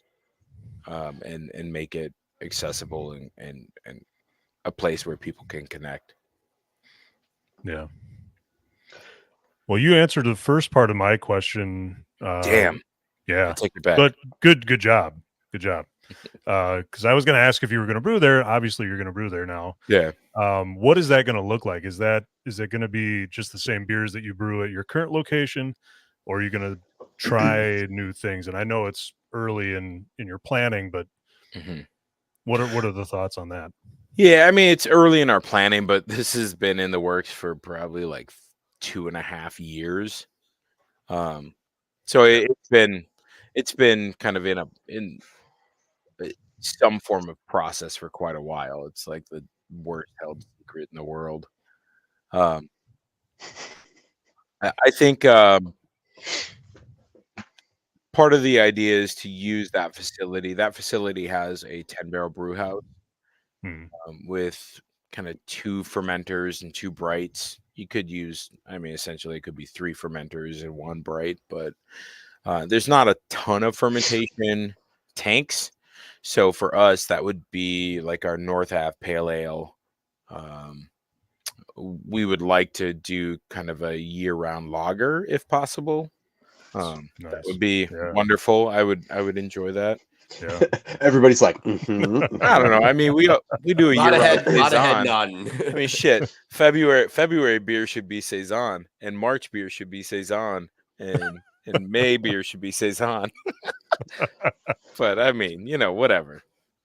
Not everyone likes kimchi. When you see it saison, when you have a house saison, you get it every time. That is my philosophy. Every time I'm at 100%. Yeah, I'm a regular. One of my beers, one of my 2 or 3 beers or whatever will always be the Heights, because special beer and it needs to be applauded. So but that's something that we produce at our North Avenue facility on the regular, and we have a 10-barrel saison tank that we just kind of keep there for that purpose. And it doesn't move like a lager, so it should be fine. But just trying to find things that we can create that are bigger batches, and then use the North Ave facility for our IPAs and for our fruited sours, for our maybe for a bigger barrel aged beers. We might actually do those at the Brookfield facility because they have rakes, which is really, really, really, really, really helpful. And it's a 10-barrel system, so we could probably put in 10 barrels worth of grain and then do a 5-barrel batch, which would be helpful. So, because like for our night crew, we brewed that a couple of months back, but that was 3 mashes. So it's an extremely long day on our system because it's just not designed for that. There's just so much volume that it. Yeah. So we throw in grain, we do our first mash, and then we sparge to about 4 barrels, and then we put in more grain, empty that grain, put in more grain, use the wort that's there to be kind of our strike water, then we sparge, and then we use it again. So it's not very efficient, or at least definitely not efficient based on our time, but it's a good beer, so whatever. Yeah.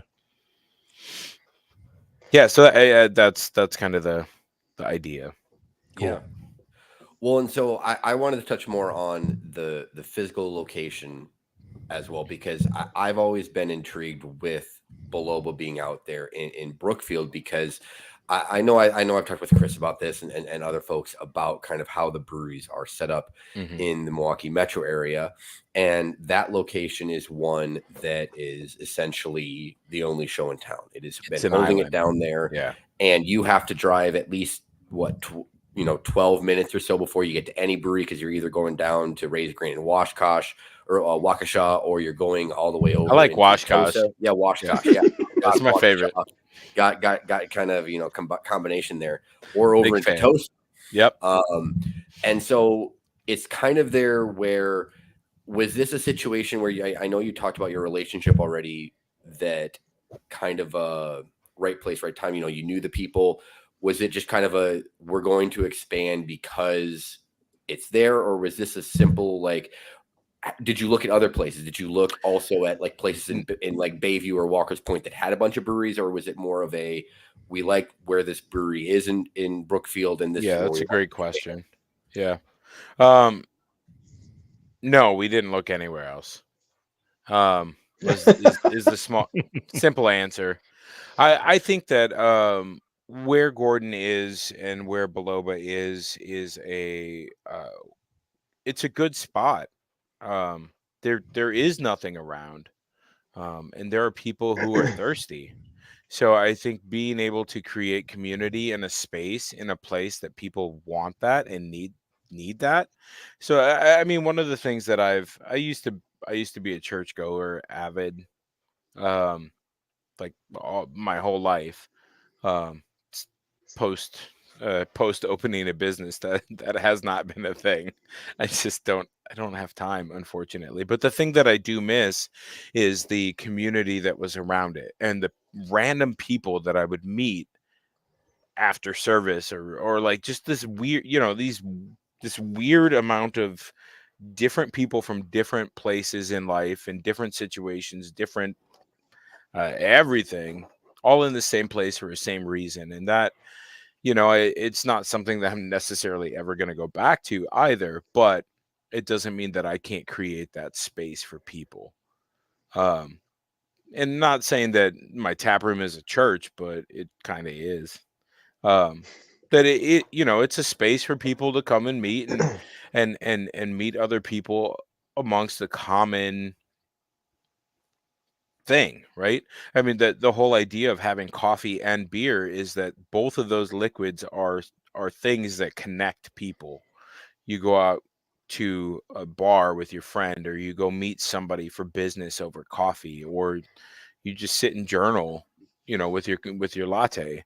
I think it's something that the things that we create are a conduit to creating community and opportunity for people to connect.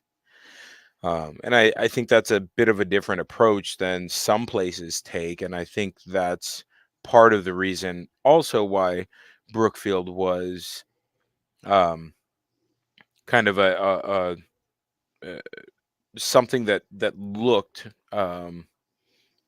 good, not just because there's no beer around, but there's not a lot of places for people to go and connect that aren't like a big box store, that aren't an Olive Garden or a Fuddruckers or a whatever the hell it is. So oh yeah, that was a fun one. Is there actually a Fudd? There is a Fuddruckers out there. There is a Fuddruckers. Yeah, I used to swap the first letters of things. Oh, of course, spoonerize it. Yeah. Yeah, so I used to do that all the time, and we were doing that in college, and I went to a Christian college, and I just yelled out Fuddruckers, but I switched the letters, and I was like, oh, we've been cursing. I think we can just say it. Yeah, I mean, now I swear like a pirate, so whatever, Fuddruckers, run fuckers. But then it was I was like, oh my god, I mean, oh my lord. Oh, sweet. Baby You gotta do a beer named Rudfuckers. Rudfuckers, yeah. It's a collab with Ale Asylum. R.I.P. Well, either way, I'm glad that if Biloba is going, is looking to move on, the folks there is that there is still going to be not just a brewery but a quality brewery, stepping in its place. I think that is really good news. I think for everyone involved. Yeah, I think we've Gordon helped us source our brew system, our brew house. He helped us with a ton of things when we were getting started. A lot of questions that we had, he fielded those like a champ, especially since we were just basically noobs. It was, it makes a lot of sense from, I think, a lot of standpoints. It's different. I'm not as familiar with the space as I would like to be. I'm not as familiar with the community as I would like to be. And I don't know that I will be able to be. But that doesn't mean that I can't hire people that understand my vision and or at least me and Rob's vision and our ideas to, create this space that is connected to people and bring people together. What I mean, I know this is a venture story, but to some degree, as Joel kind of mentioned it, that it's the end of the story for Biloba, or I guess my question is kind of, or is it like, do you guys plan to keep any of their beers, or like some kind of like you mentioned, Hell no. having Gordon like hold court or whatever, like be part of that community, because of course like he is. And yes. But can you talk a little bit about what the kind of continuity plans are there? Yeah, for sure. Also a lot of things to figure out as we're going. There's going to be a lot of kind of bumbling along the way. But so is opening a brewery as a home brewer who's bartended at one place. So never pulled a shot of espresso. Opening a coffee shop, that's a fun one. You just kind of learn along the way. I think continuity wise, just trying to create, look at some of the recipes that Gordon did, and he's got a really solid cream ale called Section 25. His Saison on Oak has been on since the day he opened. That is a quality beer. So figuring out getting the information on how he's making that beer. But a couple of things, kind of keeping some of those things on. Of course, bringing more accessibility to the actual beer too. He was still filling growlers, which I don't know if we're gonna do or not. That's gonna be a point of contention, I'm sure. But we will have 4-packs in cans that are available, which he had done, 4-packs of 12-ounce bottles of some beer. So there will be more to go options. There will be more ways that people can interact with us, and hoping to start a couple of leagues. We have a cribbage league at our current North Ave location, and probably start a cribbage league out there. And there's a couple of opportunities to keep some of the things going that they had already done. And then constantly, I'm sure, I don't know, there's a lot of things like how do you do an anniversary party? Do you do it at one location? Do you do it at 2 locations? Is it an anniversary based on when you open the second location? Well, like, I don't know what any of those Porque things no los dos, just let it rip. I More know. parties. I mean, it makes Biloba's founding. You can do Biloba's founding. You can do Venture Brookfield opening. You can do Venture North Avenue openings. Just you open enough locations, it'll just be anniversaries parties all year round, all the time, every weekend. Yeah, I mean, and the biggest thing for me is when we opened Venture on North Ave, it was 100 hours plus a week. It was never seeing my family. my son at that point. Liam was born in February, so his birthday's on Sunday, February 11th, in 2018, and we opened in July 7th, 2018. So he was a little tiny baby boy. And now he is a full raging anger machine, but so awesome and creative and wonderful, and all of the things that 6-year-olds will be. But like it's realizing that we are in kind of control of some of that destiny. That having a location that is kind of operating well and operating is very, very functional. Being able to focus a little bit on the other location, but then not sacrificing everything that we've worked as far to get as far as like some semblance of family life. So hiring good people, putting them in good places, and then trying to make sure that the community still feels taken care of and looked out for, on top of continuing to make really good beer and saison. What's the timeline for opening as Venture? It's a great question. I got to figure that out by Monday. No. That's right. So we applied for a federal permit a couple of weeks, 2 weeks ago, when we knew that, okay, this is actually going to be a thing. So in order for us to brew there, right now we can use our second location, or extension of premise, so we can use that right now, to sell beer. Right? Yeah. We applied for our federal brewing license, and then we'll apply for our state brewing license, which is pretty quick once we get our federal, to actually make beer there. And that would allow us an extra taproom license as well. But there's a lot of, I'm not exactly sure. Oh, I got that same glass, Greg. It's a good glass. I'm not sure. Do you have the same beer? Ooh, no, I have a year. Ooh, oh, no. I don't think I have any of those in my possession. What is that? That's a Venture beer. Yeah, it's Hold Music. Oh. So funny thing about that beer is we actually canned a bunch of that beer during the pandemic. It was supposed to be one of our first like barrel-aged saisons. Didn't realize that it had gotten extremely oxidized in the transfer from the barrels to the bright tank. And so we canned it all, and then we opened we like rolled a couple of labels on, and then opened, or like one of them actually fell and like punctured a hole in the side. So then Rob like poured it into a glass, and it was purple. And Rob's like, this beer is not supposed to be purple.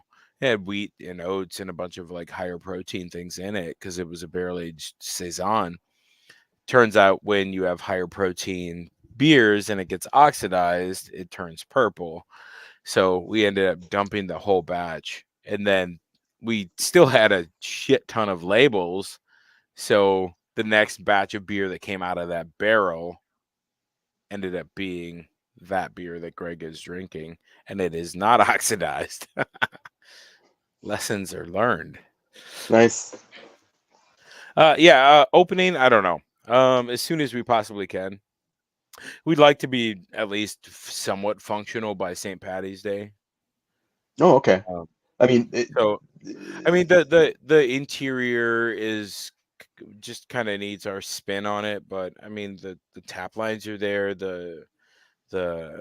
I think we'll probably figure out a new layout for furniture, and then do some paint, change some signs, do a couple of things to make and that's the March target, that's not the brewing target, right? I mean, federal licenses are right. Who knows? Couple months, well, right? I mean, maybe there's not a lot of breweries opening up these days. True. So yeah. So it's I don't know. Maybe it might be quicker than that. It might be longer. I don't know. But at least then, we should hopefully be able to be open and functioning somewhat, even if it's on a truncated kind of weekly schedule.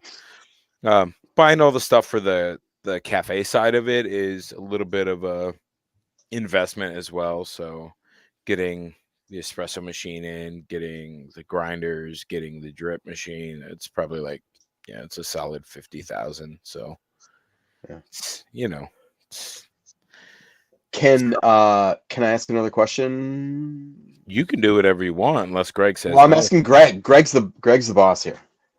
No, he's the. We also have to roast. We also have to save time to roast him for his Bud Light. So. Yeah, the chat was going hot during that. It was off the hook. Okay. So one thing that I have always liked about Biloba and its location is, like people think about Brookfield and they think what you kind of alluded to is like big box, like 6-lane Blue Mounds and there's kind of a like a there's kind of a aesthetic that people associate with Brookfield, Milwaukee people, I guess maybe, but I mean it is the most dominant like landscape in Brookfield, and Biloba is not in that. I mean, people think about a brewery in Brookfield, you might assume like strip mall, whatever, and not that like whatever, that's fine, but there is this kind of little downtown. It feels like a little historic, a little, they're like the train tracks go through there, and there used to be a stagecoach station, and like if there is a downtown Brookfield, this is it. Was that location kind of appealing to you in like Venture is very good at, like you've alluded many times to, like the building the community and having that feel and reflecting it and having it be a space for that. Like, was that a particular part of the appeal of Biloba? Yeah, for sure. I mean, I would be remiss if I said no. I would be incorrect if I said no. I mean, that space is, and that stretch is awesome. I mean, you go down there and it feels like this like cutesy little downtown area. It is like a little walkable area, which right. I think people don't really associate with. There's like a salon. There's a. I mean, it looks like Elm. Was it Elm Grove or whatever is right there? Yeah. So it's kind of like this little space that's apart from the big box store, or the mall, or the office high rise. Which, I mean, there's a good amount of office space in Brookfield, right? Especially on Blue Mound and that direction. There's a lot of like office parks. It's very different. And those are customers, right? Like, yeah, those are customers for sure. Like happy hour, right? 100%. I mean, where's your business going to go for happy hour?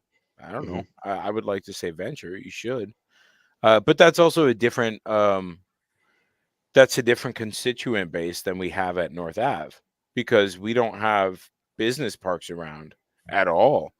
We have a lot of transient people who are passing by us. We have a neighborhood, but that neighborhood is also, people aren't necessarily stopping at our place to have one before they go home.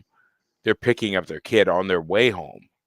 So it's kind of a different feeling versus, at 4 p.m. you're going to have a beer and then you're going to pick up your kid at 5. So I think that space is going to be awesome. There's like a great patio space right out in front of it that we want to try and utilize. There's a parking lot, which is fun because we do not have a parking lot. I in the summer, or at least when it goes to alternate side parking, I move the Venture van every single day just to make sure it's on the right side of the street. So yeah, I mean, there are things that I think will be pretty great, but I think that downtown space also is being developed a bit as well. There's a handful of apartment buildings and condos that are going up a block away from there, and I think there's a decent amount of development that's planned in the near future right over there. So, you know, the dichotomy of being a business owner, or like the weird part about being a business owner and then being a small business owner, or like having, I don't know what the word is, a ethos, is how do you create a space that continues to perpetuate the brand that you created, while being able to pay off my credit card debt that I accrued from the first space. So like there's always if you don't discuss profit, or if profit is not some form of motivation, then you're consistently going to be in a weird space where you can't do cool shit. Revolution is a great example, right? Like they can do a lot of cool shit because they have a lot of kind of underlying consistency with their bottom line profit. You know, and they can have a fucking barrel forest with a spreadsheet of what's in each barrel, and then blend random things and do whatever they want. Yeah, can we just pause for a moment to appreciate Rev's barrel program? Like, yeah. Wow. Shout out to Marty and Victor. I have nothing to do with it. Marty's the man. I need to meet him someday. He came to Raise. He's been around. Yeah, he's around all the time. That's why I'm like, let me know. I have like 3-year-olds. Anyways, as a side note, real quick, go back to this. He does have his own barrel aging, consultation service. It's called Barrelonics. So if you do want to ask him questions, or if anybody wants to ask him questions or help them get started with their own barrel aging program, Barrelonics. There you go. Nice. Yeah, I think that kind of going back to the broader question is like to extract money out of the equation when it's a business is kind of asinine. I think that having morals and an ethos that help guide how you make a profit makes more sense. So I think that there's a possibility for a good amount of profit to be made in that space. And you know, venture on North Ave has been fairly successful for us, which is great. But when you talk about 2 people plus production plus other people, and you know, I think we're at 9 staff right now. In the summer we ballooned to anywhere between 15 to 16. You know, I mean, on a small scale, that's a decent amount of people, and I'm partially responsible for them being able to put food in their mouths. So I mean, that's going to balloon to a little bit more with the second location, but being able to not having as much trepidation about saying, yeah, you know, your paycheck is going to be here this week. You know, is I think it puts me in a better mental space, being able to, you know, maybe reach out and think through, you know, what's it look like to hire a full-time brewer, or hire a full-time salesperson, or hire somebody who's, you know, who's tending to the communities that we are a part of. I think that, you know, that makes me, you know, anytime anyone opens a business and they say that they're like 100% positive it's going to work, I'm a little weirded out about that. But I was gonna say, are you nervous at all? I mean, hell yeah. But I mean, we're buying the building and the business, so it's which, you know, like there's a lot of trepidation there. It's not cheap. So there's trepidation, but I think that also makes us makes us more cognizant about the decisions that we do make, because it does matter. The people who we are employing and the people who we are servicing do matter. So finding ways to continue, I mean, shit. I want people in Brookfield to be able to have a great date night at our spot.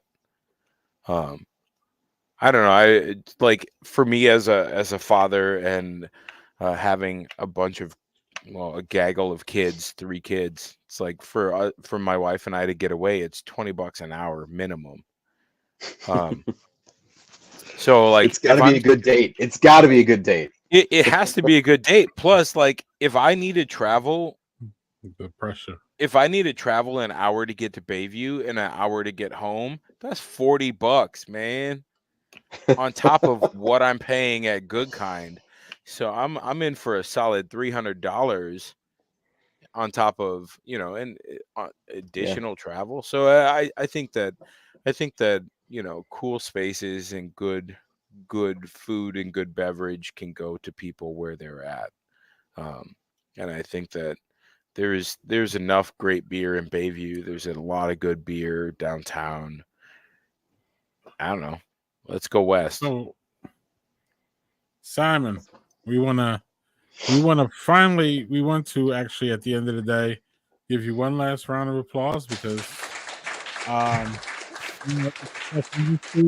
tough times, and if y'all are good enough to be trying to move out and branch out, and more people can drink your coffee and your wonderful beer, we're here for that.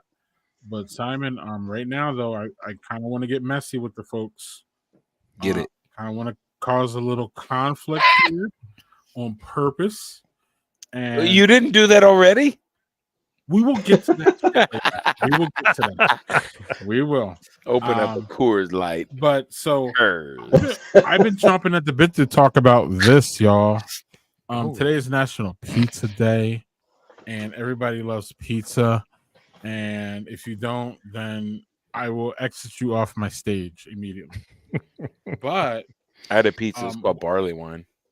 I want to talk about the worst pizza styles, and the worst pizza toppings. So I'm going to start, and then y'all can argue with me, but I don't really give a fuck. For all due respect, I care about y'all opinions about beer. Y'all are good people, but I don't give a fuck about what you think about my pizza choices. I don't care. All right. So before I hear any motherfucking comments, I'm going to say this. So, my first question is, why the hell would you do this?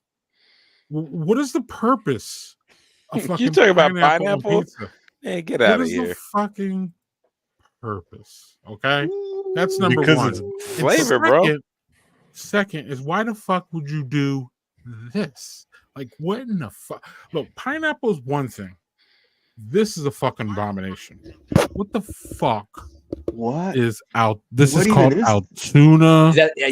I sent the Altoona pizza, man. That is got to be the creme de la creme of the crappy pizza styles. American fucking cheese. Is that like a biscuit? What is that? No, it's like I would say it's like a Detroit style. It's Satan punishing us. That's what it is. It looks like there's no butter at all in that. Like what? It looks like whole wheat. Fucking mess. It's a fucking. I'm like leaning in. I'm like, how bad is this? This is my worst. Gross. This is the worst pizza style I got, and this is the Altoona. worst topping I got. Okay. So yeah, I was gonna do Altoona also. All right, we need to talk about the pineapple at least because, like, I mean, we can. But this is I don't want to hear it. Ostensibly a beer show, so he doesn't want to hear. No, this is a messy show. This is what this is. Like you're about to hear it, Greg. I don't care if you don't want to hear it. You're about to hear it. Okay. It's like lady. It's like a dragon fruit Maybach, like, okay, well, like, you can do that, but like Maggie seems to have the biggest issue, so let's Maggie go. No, I literally just had pineapple on a pizza the other fucking day. Why? Because it's delicious. Sweet, you have this. Yeah, thank you. You have the sweet, you have the salty, the warm, the gooey. Mind your business. Are you kidding me right It is a little unfair that Greg is the only one that has the buttons for the sound effects. Yeah, that sucks. No. Y'all notice how that works? No, I think What's up, Maggie? pizza is great. I've never even heard of the Altoona pizza style. Nobody's gonna bat for that. No, hell no.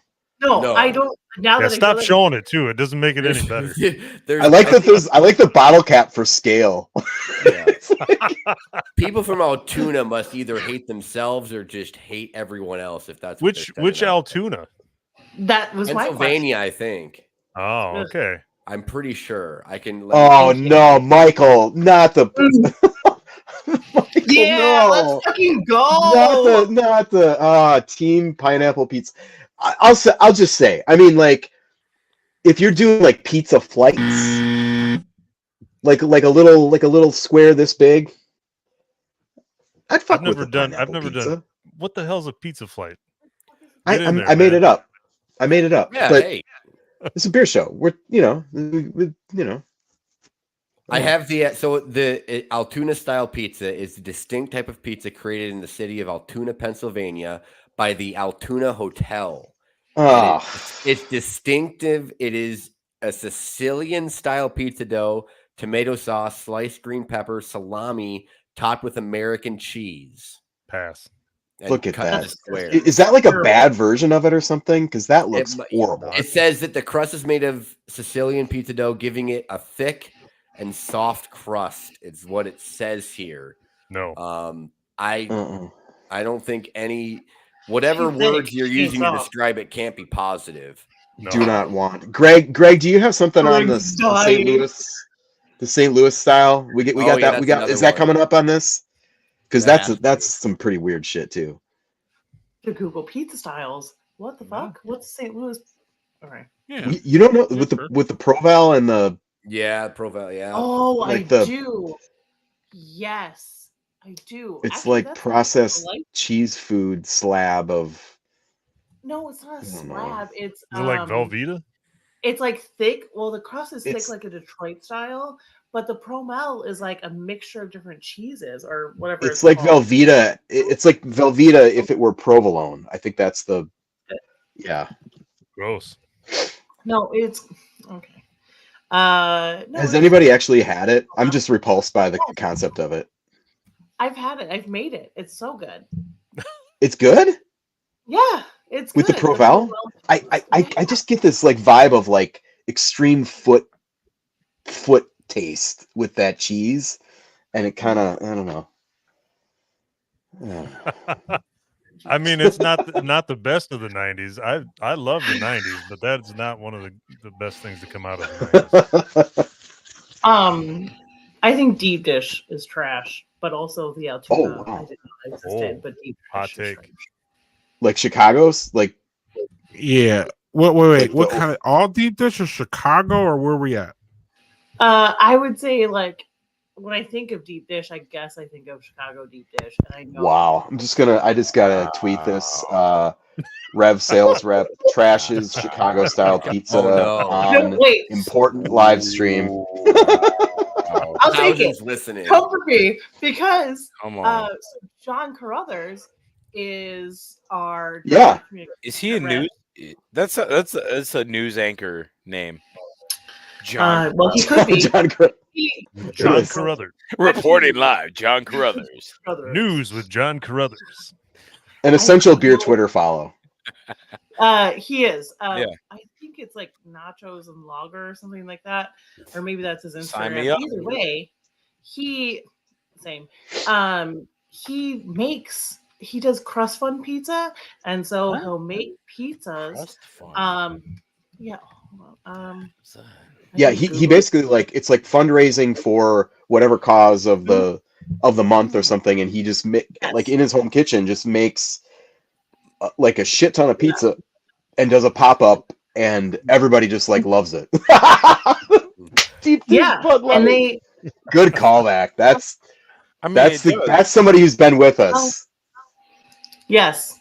Well, it's also both are trash. So but John ended up like didn't he do like a book or something about that or a show something? He was on Chopped. I know that. Okay. Yeah. He has a writing. He does like, I don't know. I sent you guys private chat. You guys can share it wherever. His website, the Crust and Pizza. Follow him on Instagram. I think they have their own Instagram as well. But yes. So he just raises money. And can we just say this is the real Chicago style pizza? This is my point. Yes. Thin cracker crust. Yes. Tavern cut. Go ahead. Take it away. Yeah. Tavern crust is the way. Tavern crust is the way to go. Tavern cut. This is it. This is what I think of when I think of Chicago. So tweet at me, come for me for the deep dish. I don't give a shit. When I think of Chicago, I think of good pizza. That's what I think of. So I've got another really nasty. I know we did the Altoona. I mentioned that earlier, but have you guys heard of the Rhode Island pizza strips before? No, I already don't like it. Yeah, no. Here, hold on. I'll share my screen here. I mean, Rhode Island ice strip, but I don't know about pizza. Rhode Island. This sounds horrible. Every region has their own pizza. It's just us projecting what we think about whatever place it is. Rhode Island. There's a lot of Italians and. Is everybody seeing that there? Yeah, that's lasagna, bro. Yeah. No, it's there's. Oh no. Yeah. Was that burnt sauce? Cheese bread. Yeah. So here's it. I pulled up the description. It is this pizza strip, rectangular with crust, and here's the kicker: served at room temperature. Oh God! What the fuck? Yuck. Hey, I like cold pizza. So I like yeah. I like cold pizza. Yeah, cold pizza. Yeah, I don't want that pizza served cold. No, but you want it cold after it's been hot, and you chose to make it cold. Yeah, I think that's a different distinction. So yeah, that was. I mean, I'm sure this isn't like never cooked, but yeah, I'm sorry. That was probably pretty scarring. That one was not. Zooming into the picture. The Altoona tops it as far as scarring. I mean, you put the Altoona was American cheese. Are you or serious? Italians that die every time you show that. Naples is crashing as we speak. They're just reckless disregard for it's like fuck it. Let's just put American on it. For the culinary arts. Just send it out. Send it out. That's all they had left. Apparently, that's all. That's it. We're out of the mozzarella. Just fucking send it out. There's American in the cooler. Just ship it. That's fragile. Landon, what's your worst? You know what I mean? Ohio style pizza. Ohio style. Where they just don't care. Don't care. Like no effort. Here's where it didn't happen. Oh, is that like cold toppings? That's where like they just put cheese on it but didn't melt it. And no, really? Uncooked pepperoni. Raw pepper. I mean, not raw, but like. That's like a Lunchable. That's a Lunchable. That's a Lunchable. Essentially, Lunchable. Ohio just makes Lunchables. Yeah. How are you guys? That's my homemade bagel fucking pizza when I was 12. How are you sharing these photos? Can you make that bigger? I can only peer in so much. Well, it's a small picture, but essentially what you're seeing is just shit pizza. I guess the crust is sort of cooked, but they don't. Is it like white bread or something under there? Like that would be the thing that would just make the most sense. No, it's crust. It's just fucking Wonder Bread. They put effort in on the crust and then just give up on the rest of it. Huh. Yo, this shit. Hold on. It tracks with Ohio, right? Apologies to all our Ohio viewers. Yeah. How do I do this? Apologies to our Ohio viewers. You live in the world with shit pizza. Sorry about that. The only apology. Jesus. Joel, you got yours in, right? Yeah, the Rhode Island one, and I'm sure I can find another one here. But wait, Landon, what's the worst topping ever? Oh God. I'm gonna go with a classic. I like most toppings. It's anchovies. If you're gonna put anchovies on there, that's disgusting. Get out of here. Yeah. No. Yeah. And I still see it on menus. So somebody. That was a still very orders it. safe answer. That was a very safe answer. Joel, what is your worst topping? Well, so to not go with anything picked, so I know that a lot of people like them. My wife and I both do not like mushrooms, the texture thing. And I think it's one of those things that, well, I think most people either like you and mushrooms are absolutely. This guy's on Badger Beer Hour now. What the fuck? Did we not vet him? Cool. Doesn't like mushrooms? And mushrooms are bad. Real mushrooms, perfect. Oh, okay, all right. But like mushrooms are trash. I agree with Simon. Joel, are you talking? Yeah. You're talking about the slimy mushrooms. Yeah, right? yeah. That's what most. I mean, that's what so many places use. I mean, although, and they like there are like some of the classic like Milwaukee style pizza, like the Balstraries on 68. Zaffiro's does canned mushrooms too. I don't know. I think they might. Yeah, yes, they do. They do. They do. They do. Yes, I've had them recently, and I regretted. But like, and I don't know. Somehow it works. It's weird. If you've got a fucking great slapping pizza all around the. But man, I love those like really thin, fresh mushrooms when they just like, and it's like sliver thin. This city, baby. That's for Andrew and Kenosha right there. But yeah, that's the best. And then they kind of dry out a little bit, and they're like, "Oh, that's the best." I love fresh mushrooms, man. As someone that worked in a pizza place, those like when you just buy like a huge can, like the huge can of the mushrooms, no. But it's got to be like the big can, like the 5-pound can. Yeah, yeah. Jesus, I want that now. I want that in my house. What do you guys think about giardiniera on pizza? Let's discuss. I'm here for it. Fuck with that? Yeah, I like it for sure. Chris, what are your worst styles and what is your worst topping so we can make fun of you and drag you? Chris? I'm guarded, I guess, in my actual eating of pizza. I mean, I mentioned the St. Louis style as like something that I don't really want to, but that's only like I've never experienced it. But I don't know. It smells like it sounds like it seems like it would taste like feet. I don't know. It's great. Is it? Is it though? I don't know. Okay. I kind of don't really have time for a New York style pizza. The big floppy thing where you fold it and. What? I know.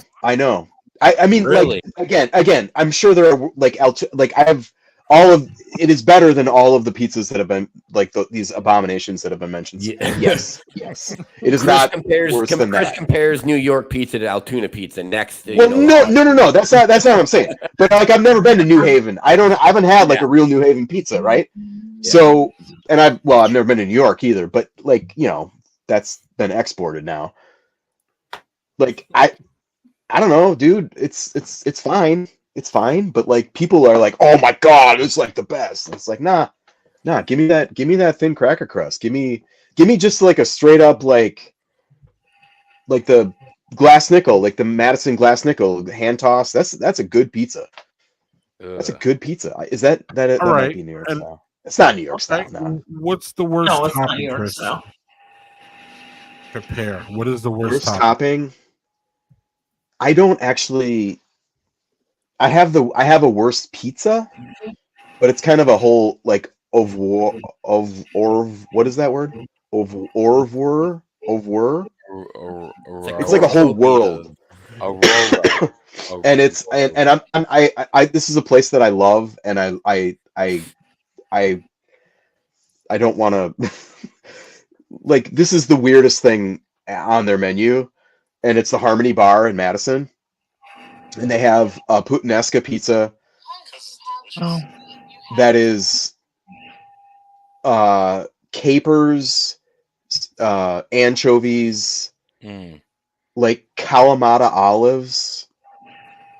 It's basically just like a salt. It's a salt brick of a pizza. And I was like, let's get that. That sounds great. Wow. Like I love all those things. And then like it might be like fresh garlic too or something. I don't know.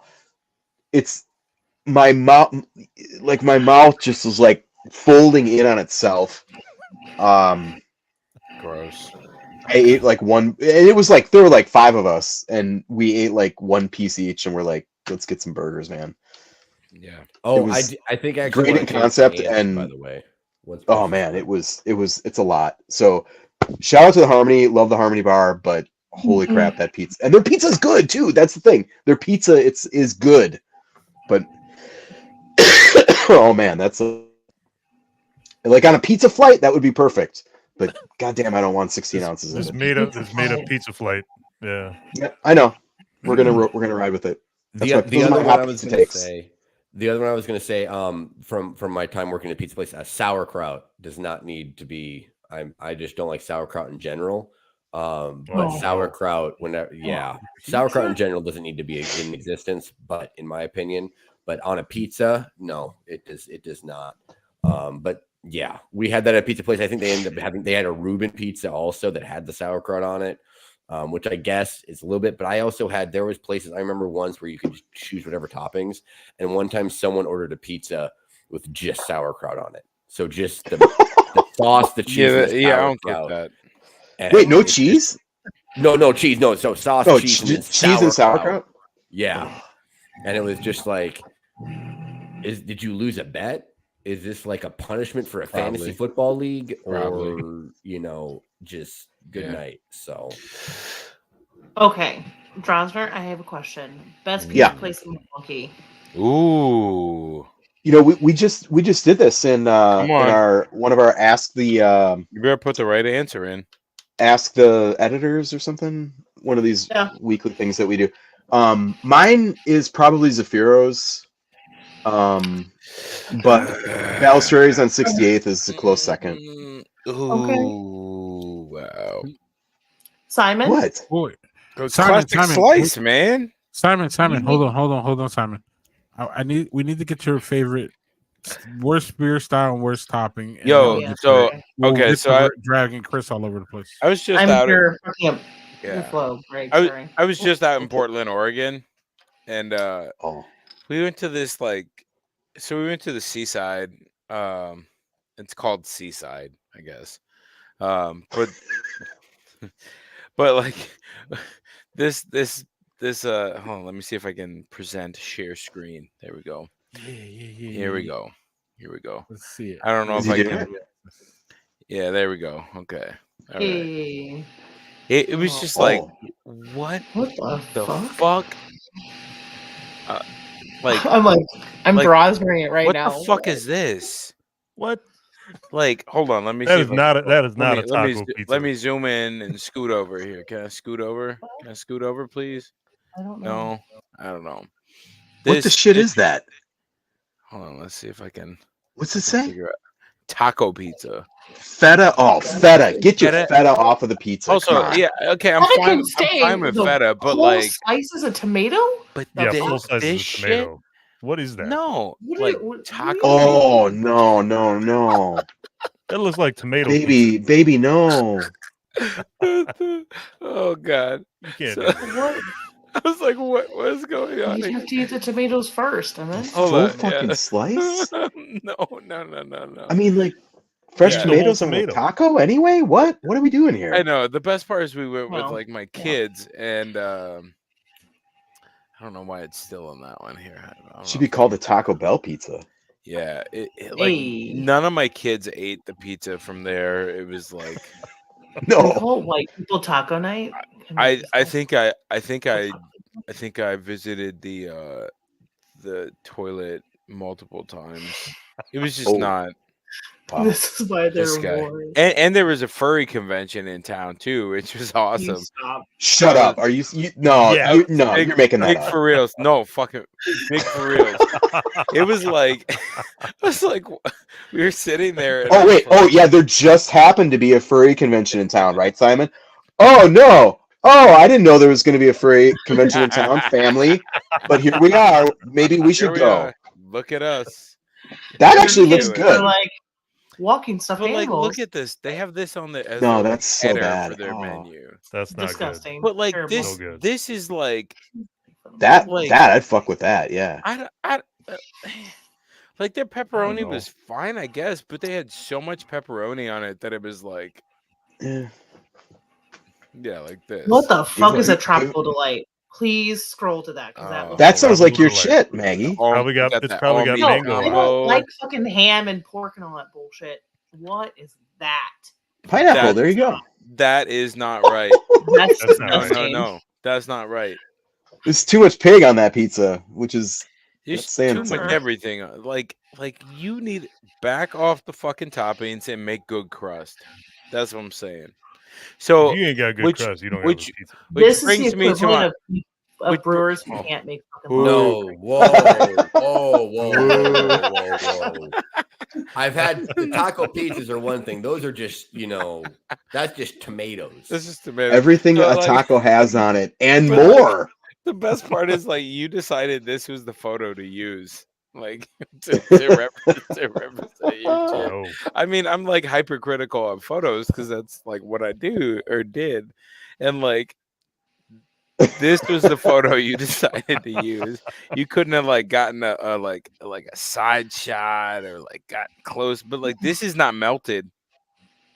This is just sprinkled on top. Maybe these people are originally from Ohio. Maybe it's Ohio by a pen. I don't know. Oregon by Ohio. It was not. It was Bayou Blast. Shrimpling. What the hell is? What was? I also saw a Sailor's Delight. That's a sausage. That's a sausage. That's a good sausage. Sausage? Okay. Yeah. Jambalaya seasoning. What was the? I saw a Sailor's Delight. Where was that one at? That has to be some sort of. That's no, not fish. Not fish. Oh, so it's really? What is that? No, how's that a Sailor's? That was Sailor's Delight. Nothing to do with I was expecting it to be way more. $31 for 15 inches. Shit. I'll give you 15 inches. Girl, it's after 10:30 when you're getting 15 inches. A pizza, man. Is it after 10:30? Yeah. That's like a solid medium size at Pizza Shuttle. Did I say Pizza Shuttle? Pizza Classic Slice. I don't know. Classic Slice. Thank you. There you go. Slice. I think Classic Slice is the best pizza in Milwaukee, but I'm partial to good. Yeah, I'm partial to New York style, and I have a lot of good memories there. So I feel for me, that's always going to be my favorite. It's the Drake special. Sorry. I mean, there's a lot of good. There's the 15-inch classic. Yeah, It's a good joke. It's a good joke. R.I.P. Private Jets. I had to Google that one. It's hard to find the photo. Anyways, bless your Google.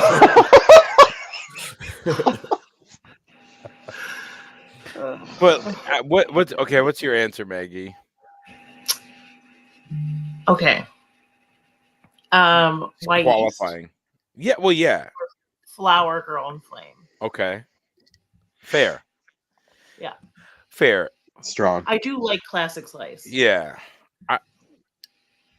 So I guess my qualifiers, as much as I love Wai's crust, I could eat all day. Mm-hmm. Yeah. I feel sometimes the toppings are very salty. It can be my acid reflux is going double time.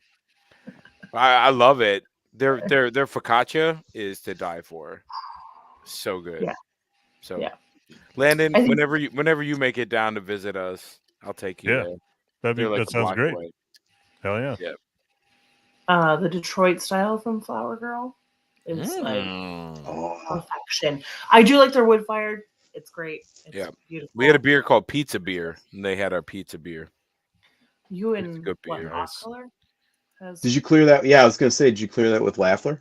Fuck no. Come at me, bro. Beer for pizza for beer. We just launched Taco Beer. Is that a what is that Thursday night special? Light lager with lime. Ooh. So good. I want that. It's so good. Yeah. Do you have it on right? Is it on right now? Oh, yeah, I can't. Bro. God damn it. Like you can't drink? I got goiter. So this is gonna come as quite a surprise right now. I tested positive for COVID yesterday. It's just this little baby cold. Text me your address. We got it in 4 packs. Get out of here. Get out of here. I will get out of here. What's your address? I also want to look. Can you imagine? Drinking an iced barley wine on COVID? That's fine. Oh, I thought you said, could you imagine getting a beer dropped off at your porch? Thanks, Maggie. Oh, no. I can imagine that. I have done that. I have done that. I know. The amount of it that was consumed is 100%. We love that. I'm drinking a High Life now, but, you know. Badger beer 2 hours and a half. This is great. We didn't Brothers even and have Brews. We didn't even have Brothers a and Booze interview. over the. We kind of did. Yeah. Well, yeah. And we broke news. We broke two news. Yeah. All the news. Yeah, and I had y'all had me wanting a venture saison, so I had one.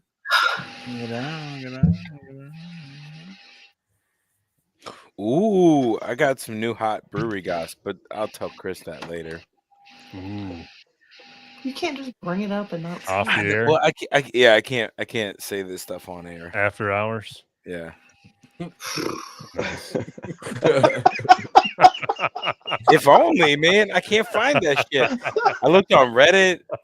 I didn't just ask ChatGPT to just ask ChatGPT to make it for you. I should, man. This is good. I don't know. Let me change my avatar. Shit. Well, let me change it. Here we go. I got a new one. I ended up seeing it, and it was mind-boggling.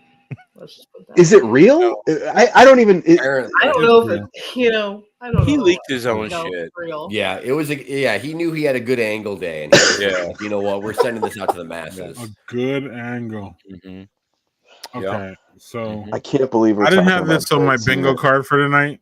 Yeah, so we're going to do this.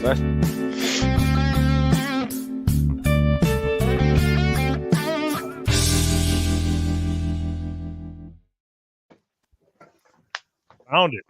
Nice. So Greg cut us off on the Drake talk. Straight facts. Well, the last call is where we get to talk about whatever we want to on the Badger Beer Hour. We usually use it to reflect on interviews and things that did we forget Did we forget that rule for the previous 2.5 hours? Yes. Well, so with that being said, Chris, you can go first because you usually go first in the last call. If you want to comment on anything that happened previously. Well, I'll shut my mic like I normally do. I just want to talk about Bud Light a little bit. Because I feel like that was a very intentional stacking of programming so that we didn't get to give you shit for that for a really long time. But never and I don't even know if I've got anything to say about it, but I just want to bring up that you beer spotlighted Bud Light. Well, and then he didn't even give us all the aroma notes and in the tasting. I wanted a full. If you're doing the Bud Light, we got to have the full on. We need to hear. This is sensory analysis. Right now. Let's go. He just said he had a dirty glass. And it was a bubbly boy. It was filthy. Shit was grody. I think it only goes into a dirty glass. It was cleaner before the beer went into it. Yeah. You ain't wrong. Yeah, if it goes into a clean glass, it actually starts corroding it. Yeah. Mm-hmm. I just think it's funny that there's some kind of allyship happening. At least that's what I thought. You're like, no, people are going to be mad about this, and I'm like, what is happening? This world is warping around back on itself, and it's it's weird. It's like some 6-dimensional shape. That's right. That's all. That's all I had to say. That's all I got. You can drink Bud Light if you want, man. That's cool. Chris, it's last call. What's going on with the oh, fine. All right. Beer badging. Beer baron. We got I'm back in the State Journal. We're doing that again. I'm gonna be writing a little bit about some new light lagers on the market that are happening, that are exciting and fun and new and various. There may have been one drinked on the.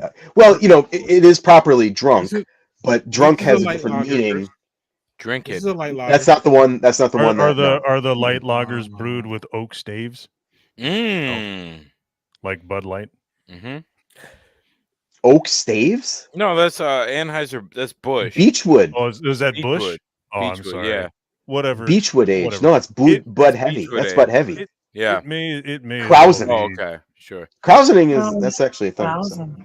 It may as well be. It may as well be particle board staves. Who gives a shit what it is? Yeah, that's right. They have their own forest. Yeah. No, that's great. Particle board staves. Good for them. That's great. Happy for notes of glue. Way to go. Notes of glue and binding compound. Yeah, it may taste better. I don't know. You never know. I don't know. You guys know where to find me. That's fine. It's cool. Go buy the February issue of Milwaukee Magazine. Racists are mad about it. I'm gonna subscribe. Yeah, we put the county executive and the mayor on the cover, and we got 3 rambling varying degrees of coherence, but people who were saying they were definitely not mad about that, but we're definitely going to cancel their subscription because of that. So hell yeah, good job. Because that's just fine. Black, you put them on. Bye, Felicia. That's right. Whatever. That's probably a little bit too much information, but if you do not feel that way, you should go buy that issue of Milwaukee Magazine on the newsstand in the next month. Will do. Buy 2. Landon, what's going on with Taproom Travelers? Nothing immediate with Taproom Travelers, but if you are in the area, you may see me behind the bar at Lazy Monk. Ooh. Occasionally. I'm pouring beer again. So that's cool. Chris, let's go. Just randomly, So I may not be there all the time, but yeah. Whoa, wait, Landon. Yeah. He's not there now.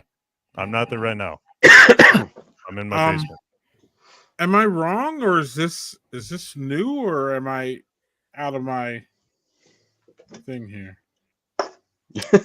No, that's something old. I don't know where you found that. On your website? Is the website still up? We stopped paying for it.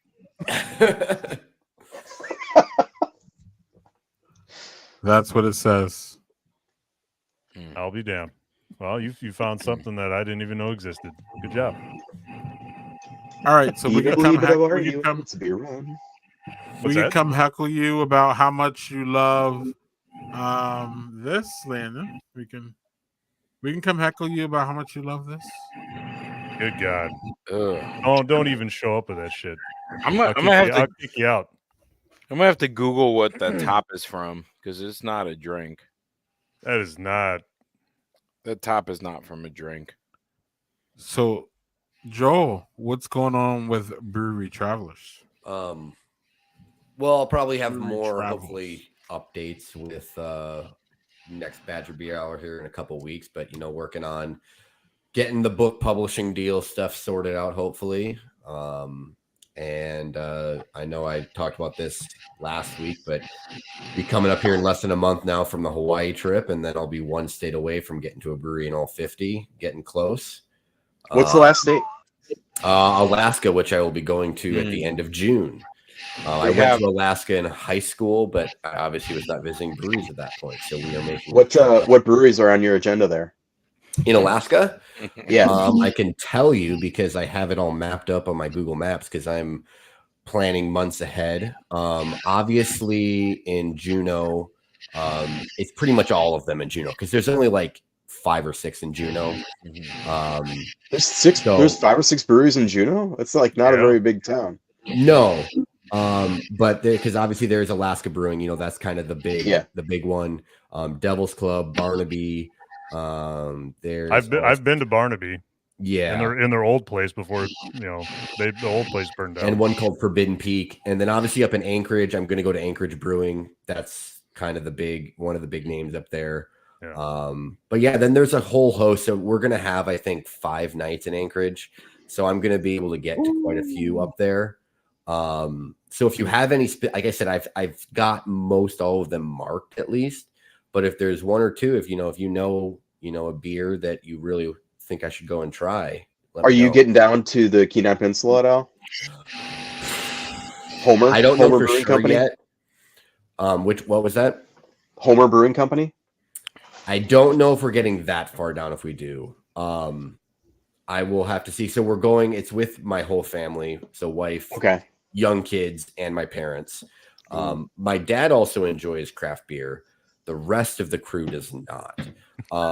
So it isn't necessarily just specifically going to be, hey, we're going to drive, long distances to go just for beer. But we will have to see. Homer is a gorgeous,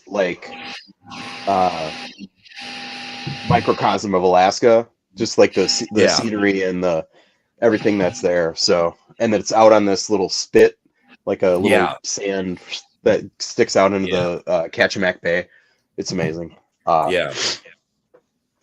No, and like I said, think the beer probably sucks, but yeah. Well, I mean, it's cool. I'm sure it'll be. It's for the experience. I have a Homer Brewing Alaska or a Homer Brewing shirt somewhere in this room, but I don't know where it is. So. Yeah, I'm sure I'll have more updates on the travel and stuff between now and then. Like I said, the book stuff is more longer term by the end of the year, but working on. I've got most of the book written. Now it's just a matter of getting things squared away with publishing and whatnot. So, but yeah, otherwise just sharing my ventures to new breweries. I've going up to Minnesota here, I guess next weekend. So I'll go to a few new ones there, but otherwise, yeah, that'll be, that's pretty much it on my end. Fun. Maggie. Yeah. What's going on with you? What's going on with Rev? What's going on? I know we have I know you're tuned into the big game on Sunday. Yeah, I'm hosting my friend Lindsay. She's gonna come over and we're gonna have snacks and it'll be great. I'm excited to be home. I got home like 5 hours ago, so I'm excited to be here. Mm-hmm. I think the Kansas City Chiefs are gonna win. That's outside of being a Swiftie. I don't know. I'm not getting scores. It has nothing to do with Taylor Swift. I just think they have a better put together team as a whole. All that jazz. Anyways, Revolution though. Vikings gonna win. What? Nothing. Carry on. Okay. With Revolution, we're launching Cold Time Package in March.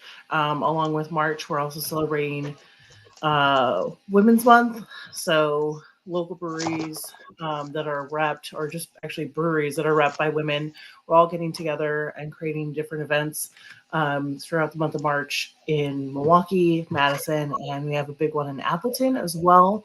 Those accounts are also donating to domestic violence shelters and helping families and people in those situations.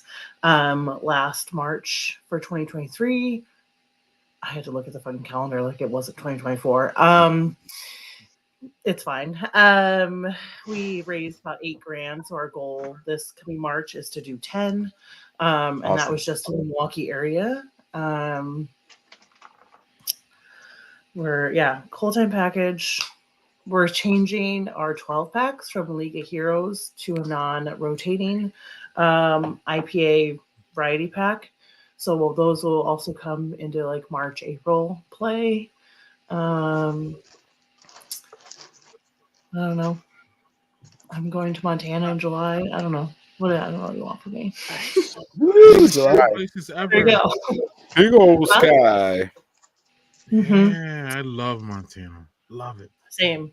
I went it was the only vacation I took in a very long time, but it was kind of when I was working at OPE very, very briefly, and now I get to go back. So just out there playing on that. And my kids are 19 in 10 days. Jeez. Don't age yourself like that. I got it. I had 2 girls tell me I was 25 at Brothers last night, so I'm get it, girl. Yeah, and then I turn around and plucked a gray eyebrow hair. So like real full circle, you know. Well, wait, hold on though. You might be 25 if you were at Brothers last night. I closed Brothers last night in Iowa City. You closed Brothers last night. Okay, you are 25. That's because you got a 19-year-old. There's like chronological age and then like actual age, and you got it. I'm here for it. I have so much fun in Iowa City. Oh man, it was unreal. I loved it. It was great. It was Mud Club night. We were here for it. Hold on. So, BiB. Just kidding. So Maggie, every time you talk about Revolution and what's coming out, I listen really astutely, because as Chris said in his wonderful long-winded way earlier, Revolution Brewing to me is one of those ones that you follow what they're doing, because what they're doing is always smart as far as what the market is saying. So y'all always give y'all people what they want, period.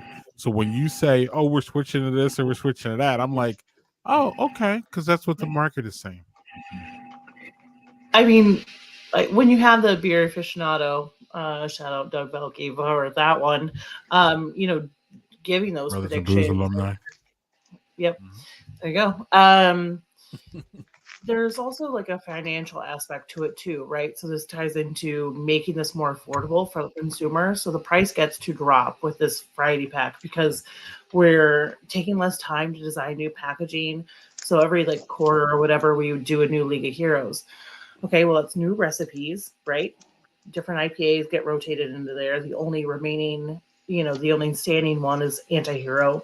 So you're down without creating recipes. You don't have to test anything anymore because you're going with cores and understandable beers.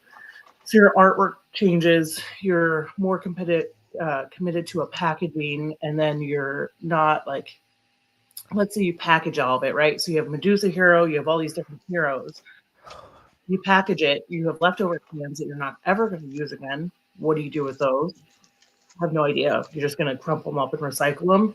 That's a waste of money left and right because those are printed cans.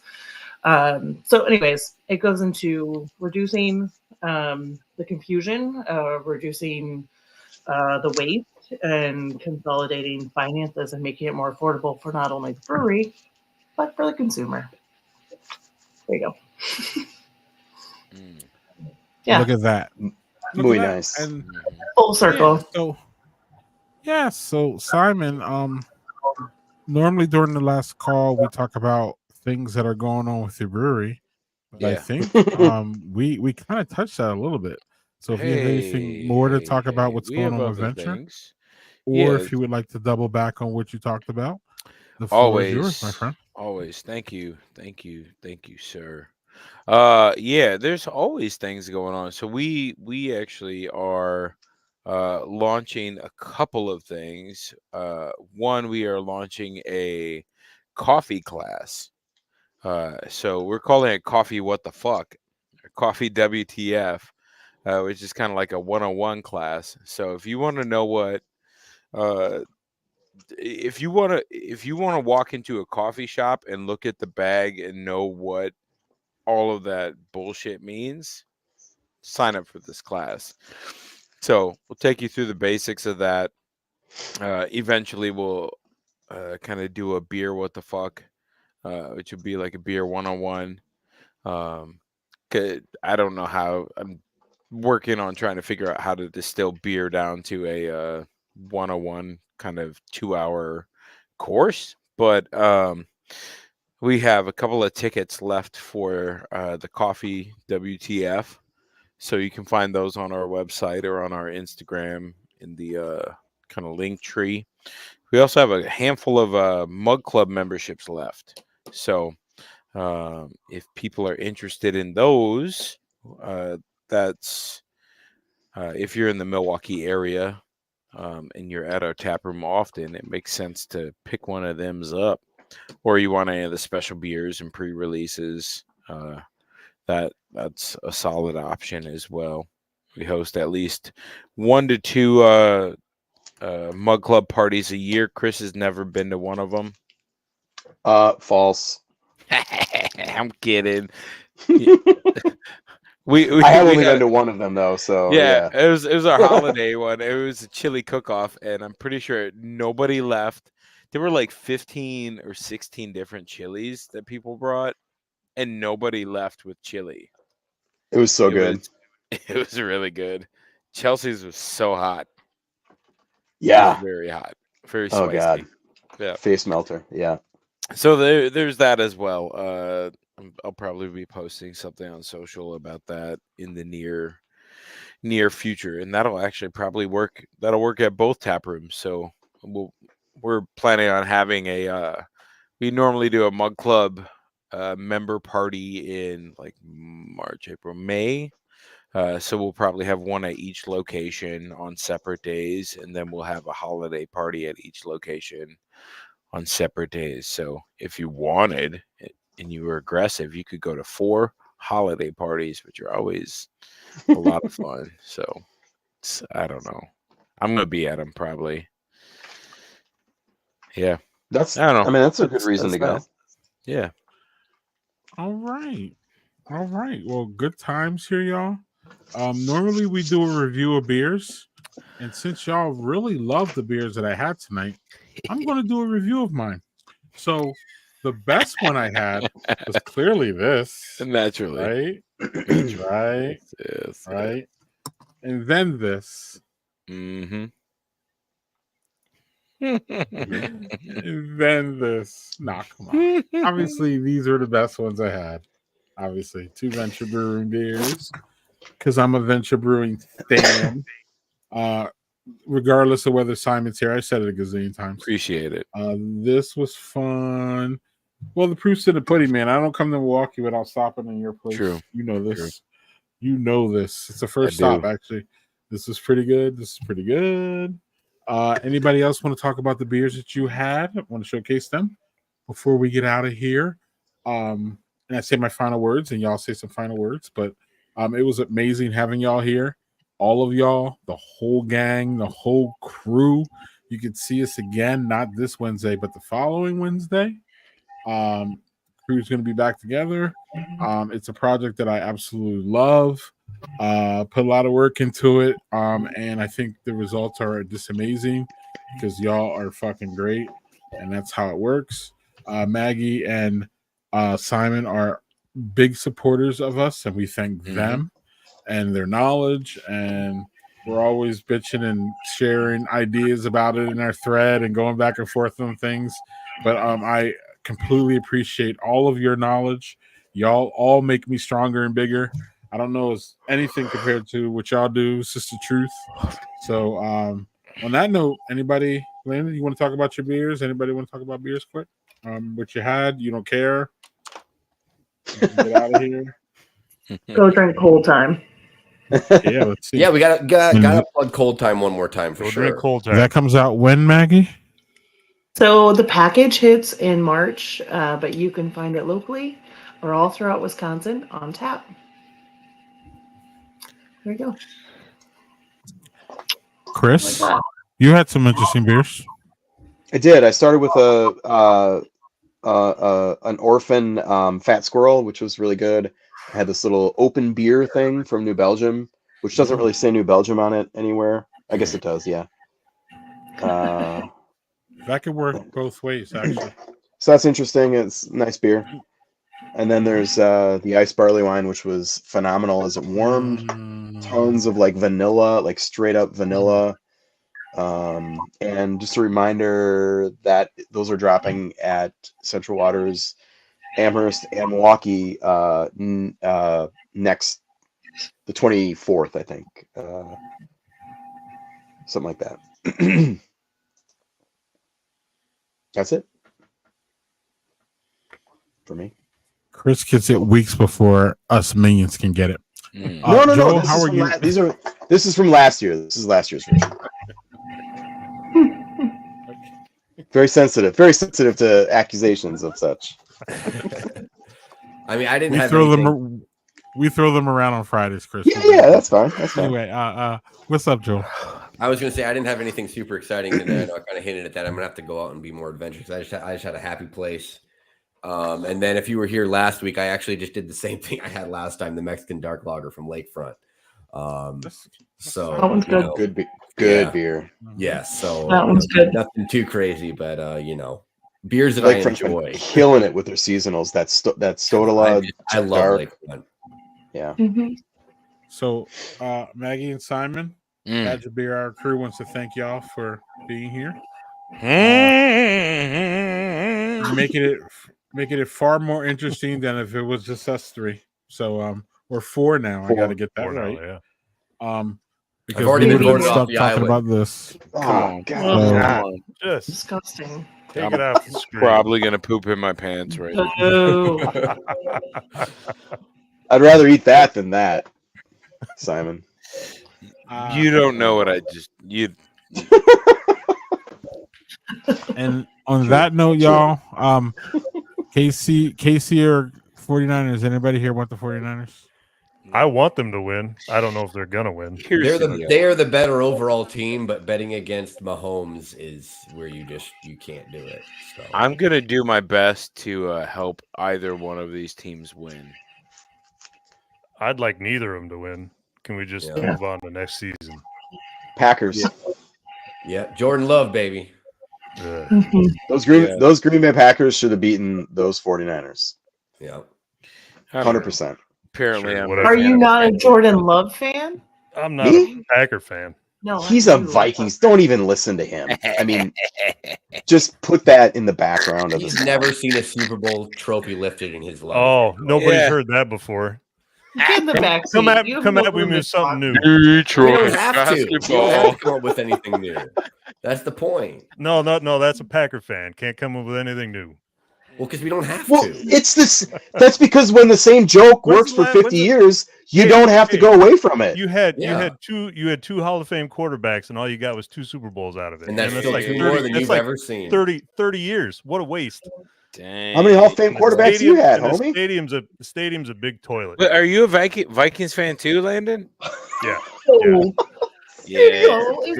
Great. Hey, but here's the deal. Kirk Cousins checks into hotels as Kendrick Cousins because he doesn't want to be recognized. That's his pseudo name. That's his pen name. So fucking lame. He's not even creative. I don't care. I'm not like I don't Cousins is a nice guy. Here's the deal. He's not here's the deal. deal. Do you ever see his steaks? Do you ever see him grill steaks? I'm sure they're well done. Yeah. No, they look like they came out of a package and just were microwaved. He tucks his t-shirts in. I don't know what you want me to say about him. I'm not. He's a nice guy. I want you to acknowledge that he sucks. I'm not like a Packer fan, and like everybody that comes onto my team, I'm not like, wow, they're so good. Oh no, we do not think that. I do everything that I don't have like jerseys of everybody that's ever played for my team because they were good for 5 seconds. Landon, I'm serious. You should follow dudes on Packers Twitter. You would love it. No, melting down about the dumbest things. It's the best. Yeah. My favorite thing is when any football fan punches their TV or throws something and breaks it because they're so angry I don't that their understand. team lost. I don't it right. I'm like, what is wrong with people? There's a lot more in life than that. Like, yes. Y'alls. Here's the deal. I've done so much to help the Vikings win over the years that I deserve to punch my TV because I was in it. I was in the trenches. I ran the ball. Oh wait. No, I made 0 decisions. That's right. Yeah. All I do is mess with Packer fans. Yeah. This comment: Kirk Cousins for Pizza Ranch president. Jesus. I don't know. Pizza Ranch might be too spicy for Kirk Cousins. I don't know. No, I think Kirk Cousins. Didn't he do commercials for them? Did he? I feel like that might have happened. I think he did. I don't get as far as like Viking stuff. I don't get much here. I'm gonna. Yeah, I think it's true. I don't see it. If he did it, I didn't see it. Oh, you. He would be a good spokesman for Coles. Well, that's where he shot. Hey! Yeah. Hold on. Let's pump the brakes on Coles slander. All right. Wait, are you getting paid by them? No, but like He probably is. I mean, no. Kohl's cash coming in. No. I got that Kohl's hard cash. That reminds me of my one of my favorite memories from the Bucks title run was when the Suns fan that they showed and who was doing the counting of the dollar bills, being all like, being a D-bag. And then the next home game at the Bucks game, there was some fan mocking him with Kohl's cash sitting in the front row pretending and like flipping the Kohl's cash, and everything. So that is one of my favorite Kohl's cash. It's good. That is good. Bucks and 6. You should be able to find them on our link tree on our Instagram or on our latest Instagram or Facebook post, Debbie, for the coffee class. Yeah, Debbie. Whoa, my internet was good until the end, y'all. So hey, it's okay. Hey, Greg, this was a tour de force of internet. I'm holding it down with your AI generated photo. No problem.